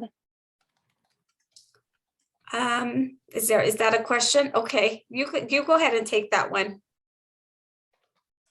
Oh, the IT positions, yes, those are open on a regular basis. But the military spouse who's current federal employee with DOI and getting orders to PCS, are there any options to keep their job and transfer locations? Jennifer, would you like to take that one?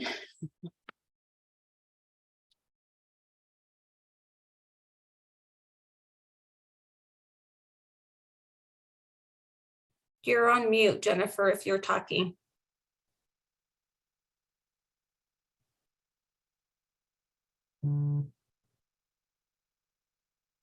I would say that if you're a current federal employee and you get orders to PCS, I would say that you could research DOI agencies that are in that area and contact the HR department directly to find out if there are any vacancies in the field that you're currently in. Mm-hmm. and talk to them. Yes, I would also say, with the remote work becoming more of a potential option, requesting from your current supervisor the opportunity to be able to work remotely. Not all jobs are available for remote work, but if your position does have that flexibility, if that may be an option to be able to allow for remote work.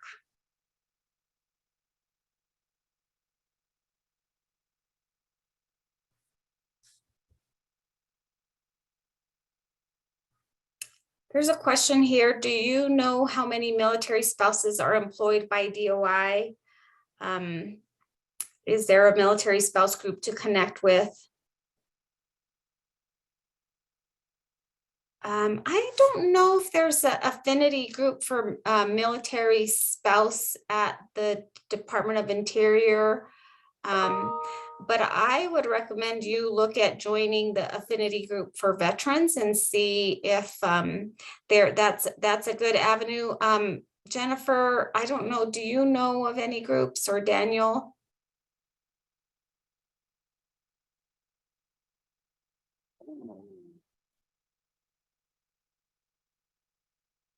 I am not aware of any spousal groups that exist within DOI. Most that I know are connected with the military, so in some form or fashion, but I think we need to make one. Yeah, I know. I'm like, I want to join that group. I do know that at least our bureau is tracking hiring of military spouses. And a lot of times the way that we end up finding out folks are military spouses is by the authorities that they claim when they submit their job applications. So we've recently had some data pulled from folks, and turns out we hired apparently last year 5 people who were military spouses. So we didn't appoint them using a military spouse authority because they were already in some capacity connected with the government. So Yeah, and I know that there is information on how many military spouse we hire at the Department of Interior, because we have to report that out every year, but I'm sorry, I don't have that information at my fingertips to be able to share that.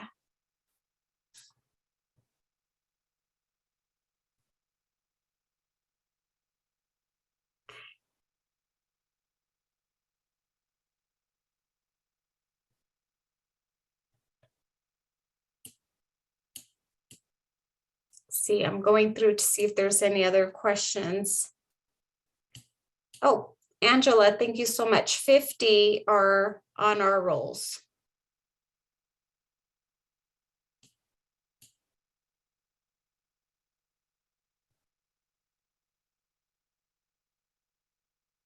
Yes, and Angela, she's our military spouse champion at Department of Interior, also says she loves the idea of starting one. So that's great. I think that is would be a great way. We have our own pipeline to build up more military spouse. Does anybody have any questions they'd like to get off mute and raise your hand, ask any questions? Where we, like I said, we have you heard the stories. We have some great technical experts, not just in human resources, but lived in experience. We're happy to answer any questions.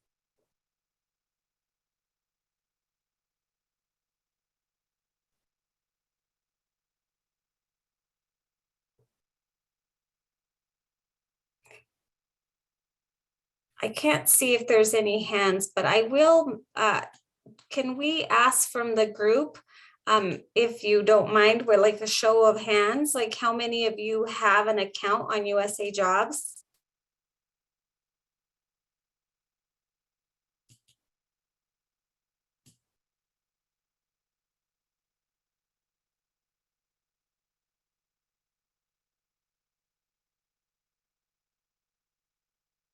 I only have one, I only show one person.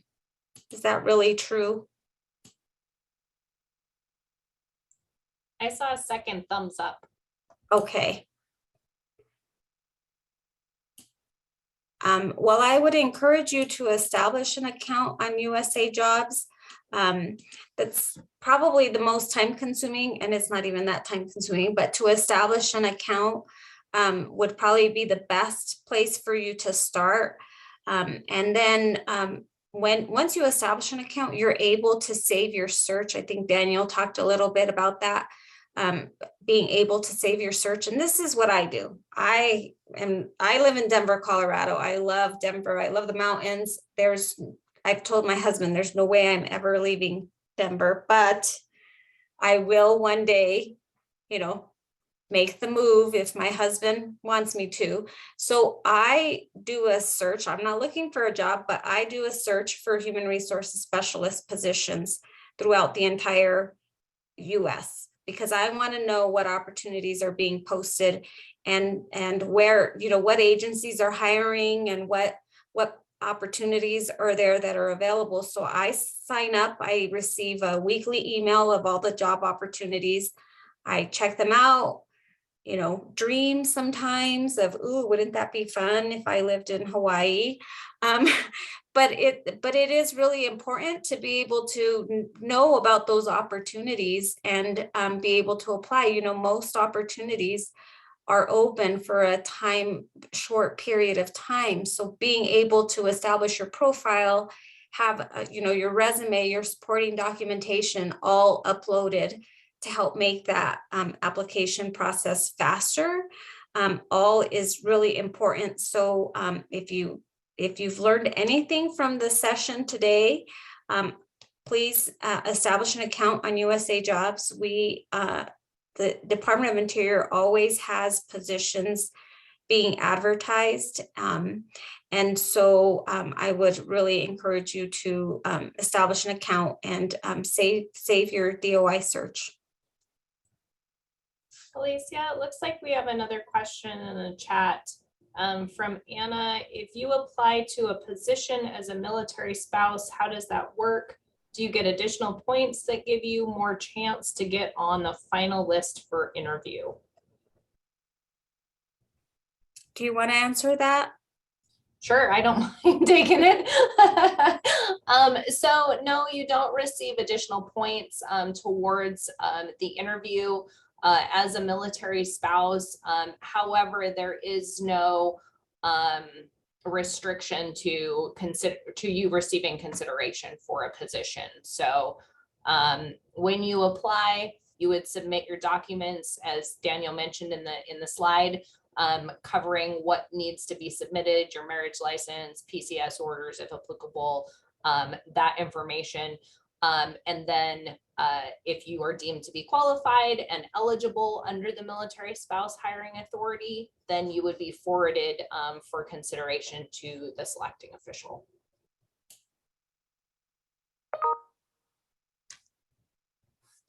Thank you, Jennifer. That's thank you for answering that. While we're waiting, does anybody else from our team? Okay, here's Anna's asking, how does it give you an advantage then? So Anna, it doesn't really necessarily give you an advantage. It allows you though to apply to positions that are only open to government employees or what we consider status employees. It allows you an eligibility to be able to apply to those announcements, which would otherwise possibly be closed off to someone who doesn't have a status.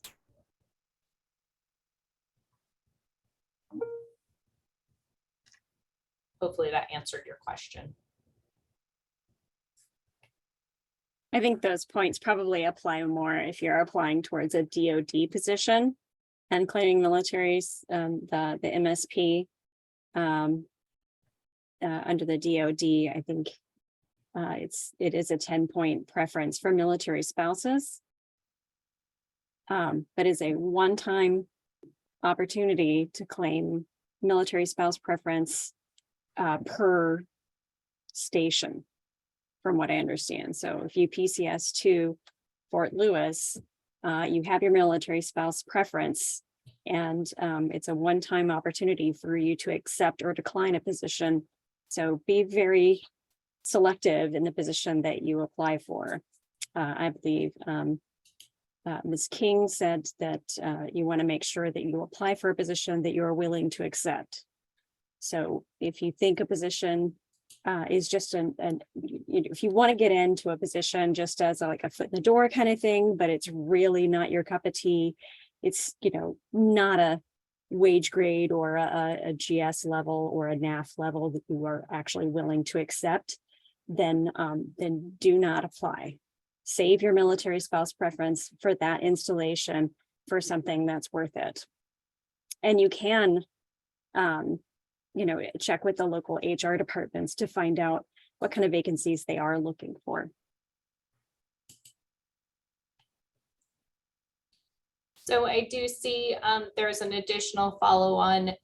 If I have competitive status, it doesn't really help me. So we always encourage folks to apply using any eligibility that you have. So if you already have status, but you're also a military spouse, always recommend that you apply using any available authority that you're eligible for. Sometimes vacancies are limited to certain what we refer to as areas of consideration. So only certain groups may be eligible to apply for the vacancy. So for example, I'm just throwing something random out there. For example, we limit it to only military spouses. If you're a competitive service employee, then in that case, you wouldn't be eligible necessarily for that vacancy. However, if you claim military spouse preference and provide all your documentation, then we would be able to appoint you that way. Right. So if you have current or former competitive status, if you have former competitive status, you are reinstatable, and you can still use your SF50 or your DA 3434 as a supporting document to be reinstated on the competitive side. Mhm. Yeah, and I think that's important to, when you are reviewing a vacancy announcement and it's providing information on who may apply, that you read through all of the eligibilities. You know, USA Jobs has done a great job with some of those features that allows you to identify what opportunities are open and you're eligible for, but to read through and apply for all of those eligibilities that you may be eligible for. I think that, and making sure that you review the vacancy announcement, because each of those authorities may require that you provide supporting documentation. So to know what documentation you need to provide. And also, don't be afraid to contact the point of contact listed on the vacancy. If you are rated as not eligible because the human resources staff, didn't understand the documentation you provided, contact the point of contact listed on the vacancy announcement. And I always say you kind of have to plead your case and let them know, educate them sometimes of what hiring authorities you're eligible for, because they may not, may have missed the supporting documentation. We review lots of applications. So, contact the point of contact and get additional information about your eligibility, because it's also an opportunity for you to learn if you could have done something differently or provided additional documentation that would have been supported.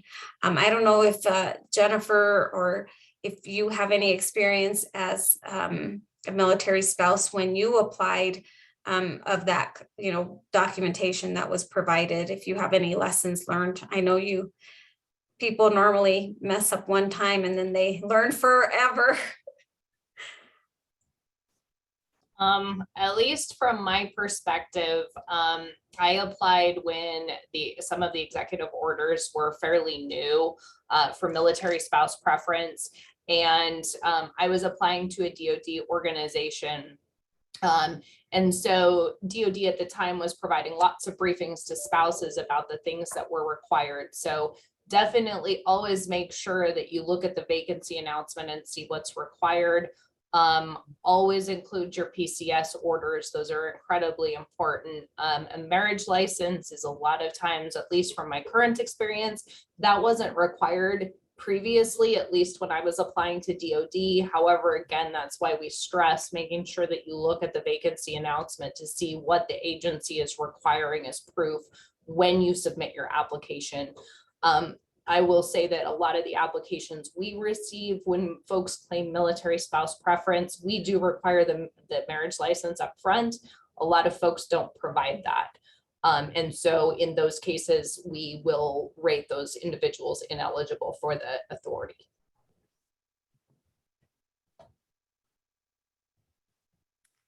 Any other questions? We're we have about 2 minutes on my time. So if anybody has any other questions, please feel free to raise your hand or just come off mute, and we're happy to answer any of your questions.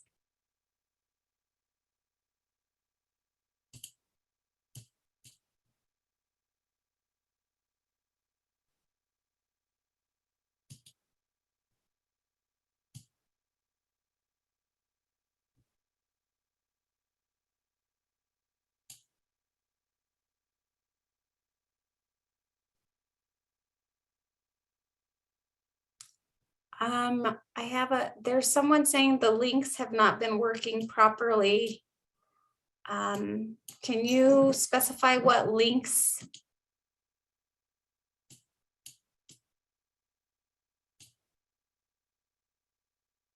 We've had some people come and go from the room. So if anybody who's new to the room has any questions.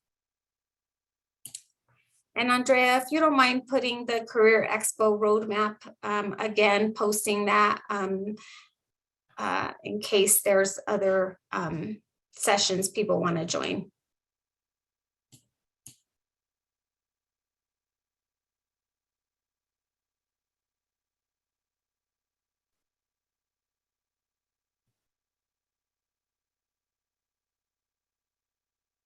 Oh, I'm sorry, the links to the current Expo roadmap. Yes, unfortunately, we don't have control over that. We're not sure.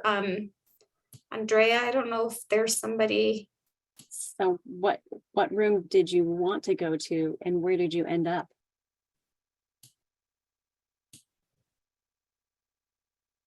Wanted to go to the DOI room, but you're being redirected to another room, or?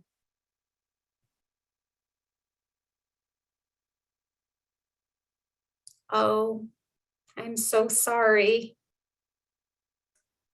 I'll provide that feedback.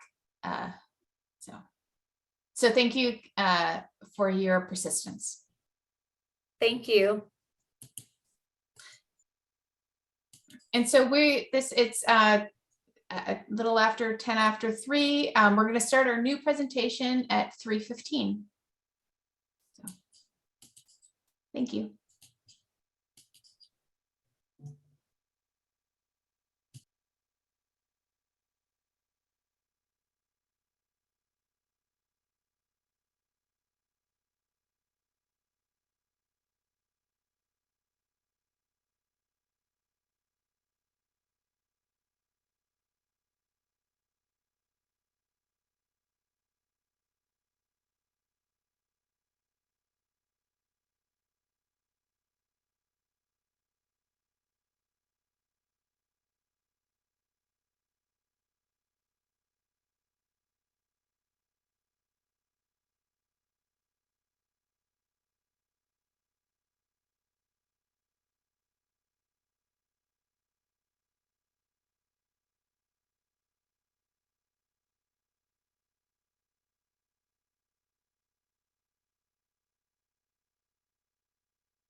And Andrea, I'll take the slide deck whenever we get started. Thank you so much.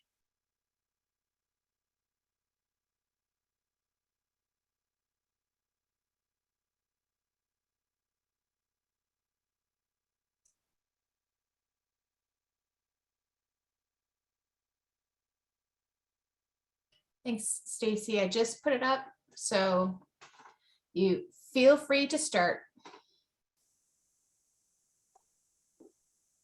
All right. Thank you so much. Well, good afternoon, everyone, and thank you for attending this session of the Military Spouse Career Expo. My name is Stacy Mosier, and I'm a Human Resources Specialist out of Bloomington, Minnesota, and I am here with the U.S. Fish and Wildlife Service. I have over 10 years of military service, and I'm also a military spouse myself, so I am excited to share this information with you today. Next slide, please. We are currently in the 315 Department of Interior presentation, and this is just going to be a quick overview of our agency, and then we'll follow up with a 20-minute question and answer session where you can feel free to ask questions about the military spouse hiring authority, application process, or potentially USA jobs, or maybe even any of the vacancies that you found out there within DOI that we can help you with. Next slide, please. DOI is here because we are a partner with the Department of Defense Military Spouse Employment Partnership. In June of 2021, the President signed an executive order on diversity, equity, inclusion, and accessibility in the federal workforce, and specifically named veterans and military spouses as targeted communities. The White House's Joining Forces initiative works with government at all levels to mitigate challenges and drive economic opportunities to reduce the military spouse unemployment rate, which is at approximately 22%. Next slide, please. This next screen that you'll see is just a quick glance at the Department of Interior's organizational chart. Towards the bottom, under the dark blue boxes, you can see some of the agencies that make up the Department of Interior. Myself, I'm with the Fish and Wildlife Service. I have a colleague who'll be doing some of the Q&A later on from the Bureau of Indian Affairs. And we also have a lot of other DOI personnel here as well to assist with those questions. Next slide, please. DOI has approximately 70,000 employees, over 280,000 volunteers, and over 2,400 operating locations, but we all have one mission, and that mission is to protect and manage the nation's natural resources and cultural heritage, provide scientific and other information about those resources, and honor its trust responsibilities or special commitments to American Indians, Alaska Natives, and affiliated island communities. And what do we do? Well, the Interior plays a central role in how the United States stewards its public lands, increases environmental protections, pursues environmental justice, and honors our nation-to-nation relationship with tribes. And our priorities have been made clear. We are to address the 4 intersecting challenges that include COVID-19, economic recovery, racial equity, and climate change. We have no time to waste in taking action to protect public lands, the environment, and Americans' lives and futures. Next slide. As mentioned in the last slide, we have no time to waste. The Interior is ready to take the bold action that's desperately needed to ensure all communities benefit from an aggressive and whole of government response.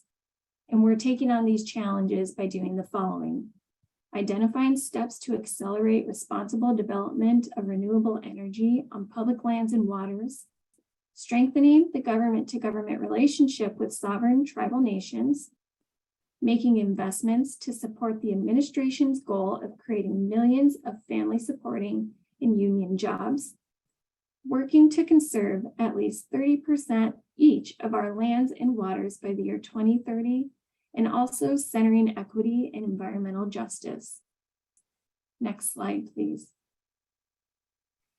The Department of the Interior and its sub-agencies want to hire military spouses, and we would do that by utilizing the Military Spouse Non-Competitive Appointing Authority. This authority allows agencies to appoint certain military spouses who meet certain criteria to any position in the competitive service for which he or she is qualified for. One of the great things about this authority is that there is no grade level limitation, which we do see with other authorities where they cap out at a specific grade level. So this hiring authority is a great way to get your application reviewed by hiring officials, but this authority does not entitle spouses to an appointment over any other applicant. And agencies are also not required to use this hiring authority, nor does it take precedence over the use of other appointing mechanisms. Agencies can utilize this authority to fill not only permanent positions, but also temporary positions, which are not to exceed 1 year. And we can also fill term positions, which are more than 1 year, but less than 4. Next slide, please.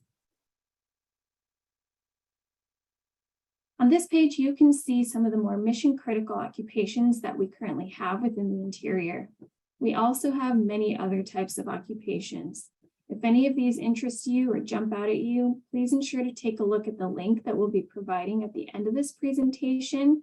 And I believe you have that link in your slide deck that's been provided for you already in the chat. But this link will take you directly to USA Jobs and show you all of the vacancies that are currently available for you to apply to right now. Next slide, please. So when you're ready to apply, first and foremost, familiarize yourself with USA Jobs. I would personally recommend taking time to set up your profile if you haven't done so already. Once you're in there, you'll get to see some of the functionality that the system has. One of my favorite things is that the system will store multiple resumes and different types of supporting documentation. And this will come in really handy when you're applying for multiple positions at the same time. Which brings me to the next point. Please do not forget to attach your military spouse documentation. We need to be able to see that you are eligible for the appointing authority. And we do that by verifying these documents. This next piece is incredibly important, and it sounds like you got a great overview in the first part of the session earlier this morning, but it is your resume. One of the functionalities that USA Jobs has is a resume builder, and the resume builder helps ensure that you include specific details that a person in my position will be looking for in order to determine whether or not an applicant is qualified. I always recommend that applicants utilize the resume builder and remember to be incredibly detailed about your specific job experience. Please keep in mind that your government resume is not the same as a corporate one-page resume. Your resume should be incredibly detailed. Seeing 5 pages or more is not uncommon at all. There's some bullet points listed here that help you with ensuring that you have the right details within your resume. And one of the pieces is explaining your specialized experience. We include a specialized experience statement within each of our vacancies, and this can be found under the qualifications portion of the vacancy. What you'll want to do is tailor your skill set within your resume to match that specialized experience for the position in which you're applying to. So you want to align your resume with each position that you're interested in applying. And this next bullet here is important. If you have 5 positions that you're interested in, you should probably have 5 different resumes that you're ready to submit. Each of those resumes should match the specialized experience as closely as you can possibly get it if you meet that experience, and include that on your resume for submission. After you apply for these positions, another important thing to remember is to please ensure to read through all of the emails that you're going to receive, as some of the jobs that you may be applying for may require you to take a separate assessment. So please allow yourself time to do so. As far as timing goes, the next bullet, don't delay. If you see a position that you want to apply to, please don't wait until the last minute, as some of our announcements may close earlier than the posted date that you see in USA Jobs. And the last final point on this is please utilize the points of contact that are listed in the vacancy announcement if you have any questions. We like to ensure that we answer those in a timely fashion to get back to you as quickly as possible. So that's a great resource. Next slide, please. And this is the last slide. If you have any questions about the information that you heard here today, please don't hesitate to reach out. We do have an agency contact listed for your convenience at the top of the screen here. But also I wanted to point out that under the bureaus and office contacts, there's a link. This link takes you to another link that'll allow you to see all of the vacancies that are currently open within the Department of Interior. that you can go and apply to today. So I want to thank you for listening. Thank you most importantly for your service, and I wish you all the very best as it comes time to apply for these positions. This concludes the presentation portion, but we will jump right in to the question and answer portion. Myself and my colleague from the Bureau of Indian Affairs, CJ Waxlow, and many of my other DOI co-workers here are happy to answer any of the questions that you may have. So if you have questions at this time, please feel free to raise your hand, drop your questions into the chat, and we'll do our best to help you out. We're here until 4 p.m. taking these questions for you, so throw them in there.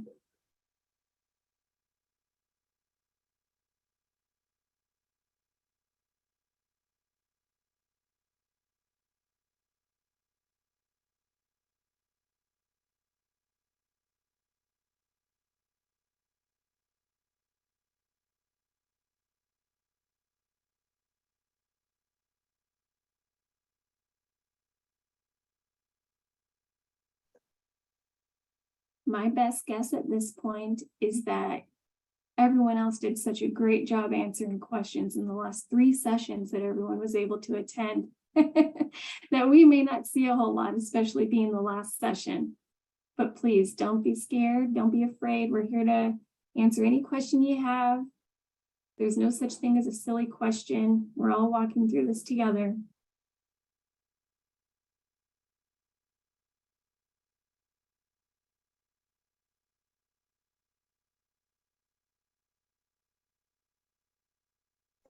Let's see, did I see a hand raised there? Charity, did you have a question? Or was that accidental? Nope, I was just giving you some applause. Thank you so much. Goodness, thank you.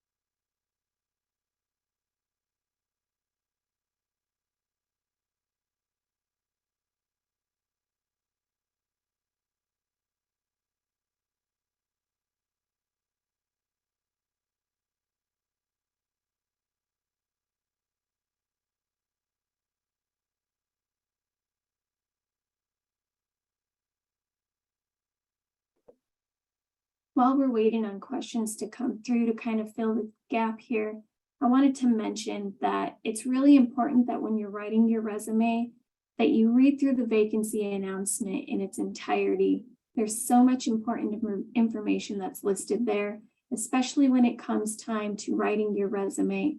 We're looking for things that prove that you have full-time work experience, so listing the number of hours you've worked per week, your beginning and end dates of employment, and making sure all those details within your resume fall under those timeframes so that we can clearly see a clear picture of your experience, that you've worked that experience for a specific amount of time, and that you're qualified for those positions.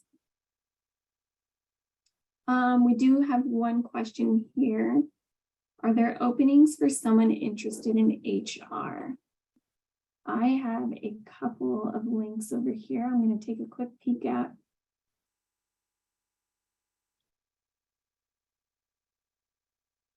And if I don't see any right now, that doesn't mean that we don't always have these coming open. So it'd be beneficial to set up those alerts for you to look into those HR series and have those constantly remind you, daily, weekly reminders, anything like that. That'll tell you, hey, one of these positions has just recently come open. Yes, thank you, CJ, throwing the link in there. That's great. Yep, they're listed under the 201 series and the 203 series.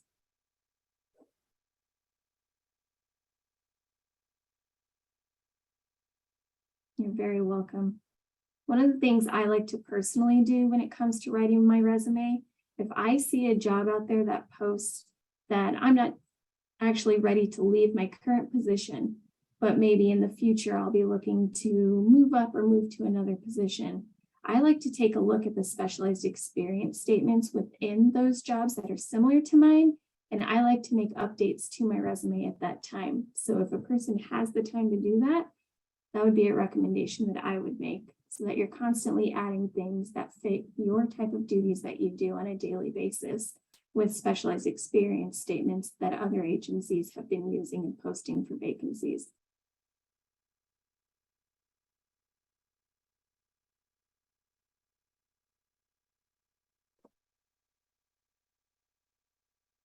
Sarah just threw a link in there too for the current 201 series, which are our human resource professions that also have a military spouse hiring cap.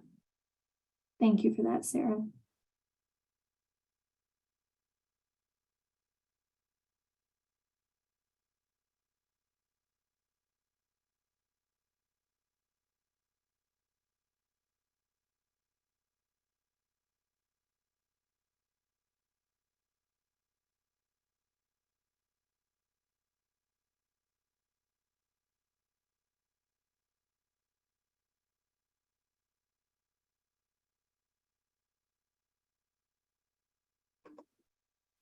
You know, I have to agree with that statement that says you're all pretty awesome. There's been a lot of teamwork on these presentations today with people throwing out answers and links. So thank you all for helping with that. You are truly awesome. If anyone has any questions, feel free to throw them in the chat.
Hot off the press. That's nice. A BLM position, HR specialist position. There you go. There's one in the link for you in the chat. Sorry.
Thanks, Jennifer. Yeah, GS11 remote position. And then Kenneth, and don't forget to take a look at that qualifications portion of the vacancy announcement if you have that link open. That's what you're going to want to take a look at to see if you have any of that experience, and make sure that you include that in your own words in your resume so that you can be one of the strongest candidates that are out there. Don't forget to include your military spouse documentation, and don't forget to read the specifics about what is needed. Under the required documents, there's usually a portion that says what the resume needs to contain.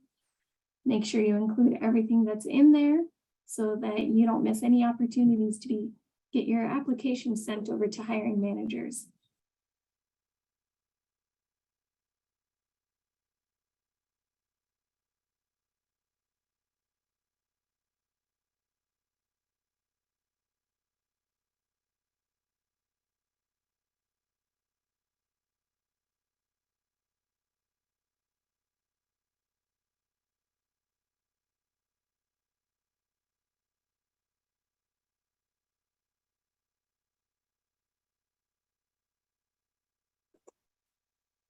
Got 20 minutes left where we can take questions. Anyone brave and got one for us?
Looks like we may have had one more person join. If you have any questions, we're in the question and answer portion. Please feel free to send them our way. Either raise your hand or throw them into the chat.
Jennifer has a question for Shirley. She's asking, where are you joining from?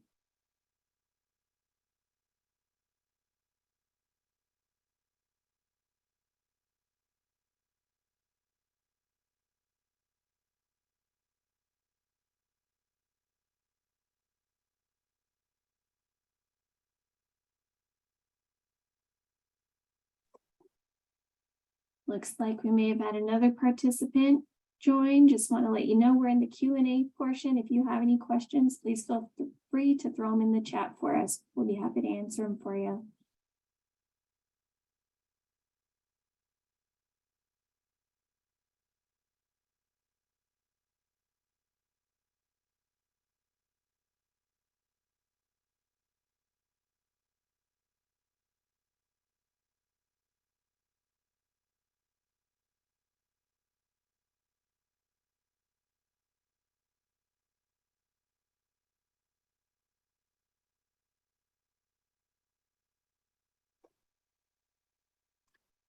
Shirley has a question and says, do we offer remote jobs? We do offer remote jobs. Throughout DOI, you'll find that a lot of our positions, not all of them, but a lot of them do offer either full-time remote or opportunities to become remote.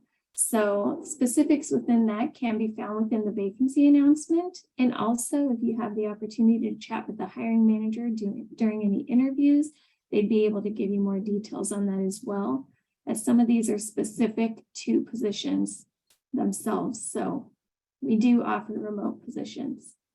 That's a good question.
Looks like we had another person pop in.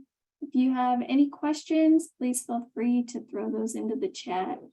We're happy to help you.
For the few that have just popped in, we're taking questions right now. If you have any, please feel free to raise your hand and we'll unmute your mic or go ahead and place your question into the chat. Thank you.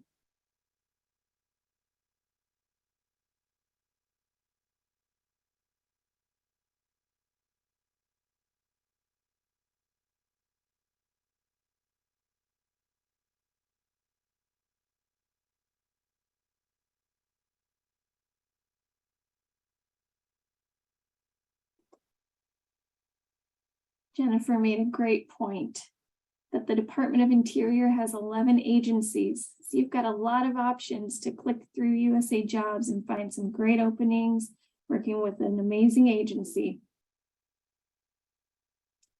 And a question from Monica, does your agency offer remote positions? We do offer remote positions within DOI. We mentioned a bit earlier that some of those positions have specific remote requirements. And it's best to ask those questions during the time of an interview, as some of those options may be afforded to you at that time. You can also search for remote positions on USA Jobs as well. But yes, we do offer remote positions.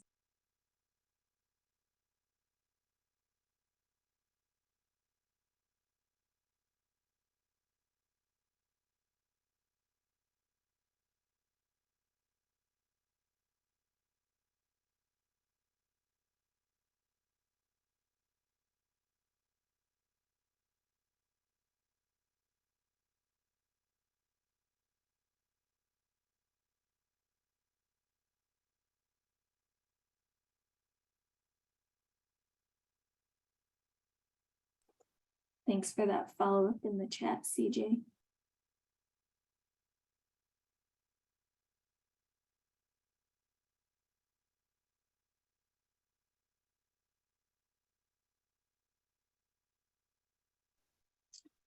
The next question is, what is your website for job openings?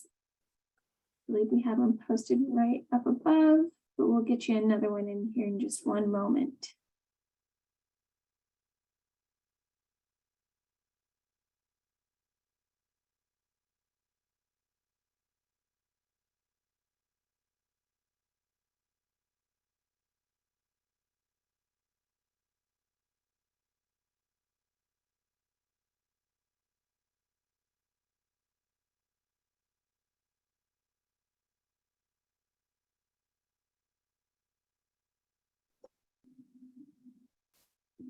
We just got a link popped in there for you for the openings within DOI.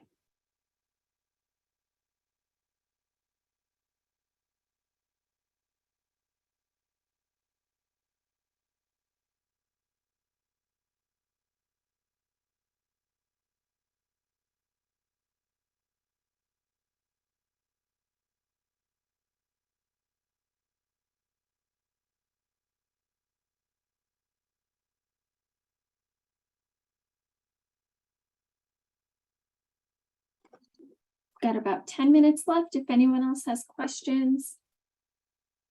Any questions about a resume, help with what needs to go in there, where to look at in the vacancy, we're here to help.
Yeah, I second that, CJ. Thanks to all the presenters today. You all did great presentations and you offered up some great Q&A sessions.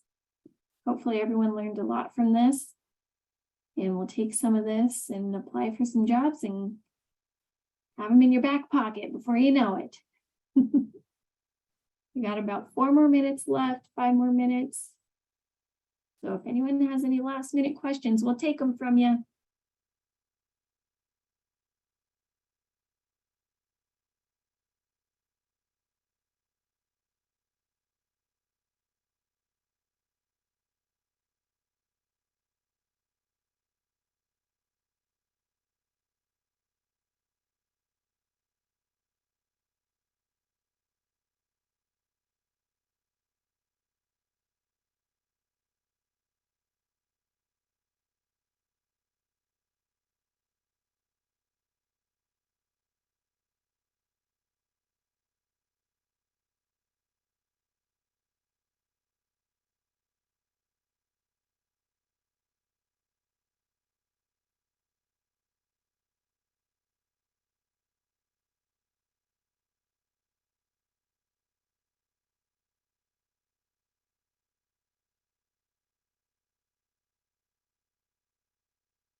I think this is the last session of the day. So if you have last minute burning questions, now's the time. Otherwise, just thanks for having us today.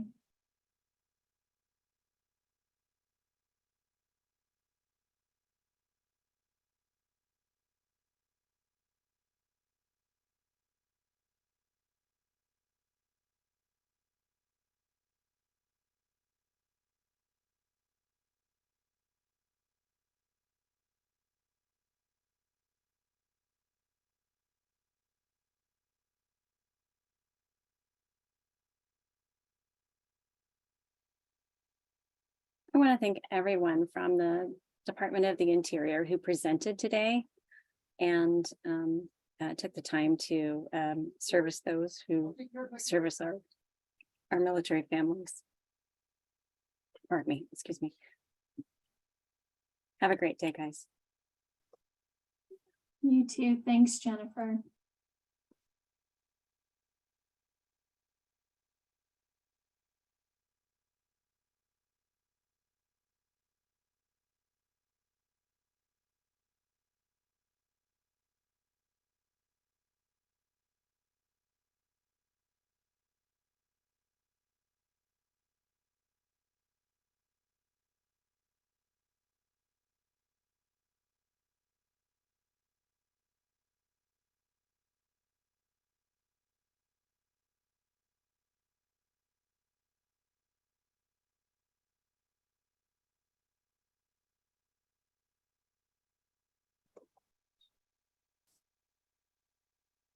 We are at the top of the hour, just about. So thank you to all of you. Thank you for your service. And we really appreciate you coming to this event today. I hope you all have a great day.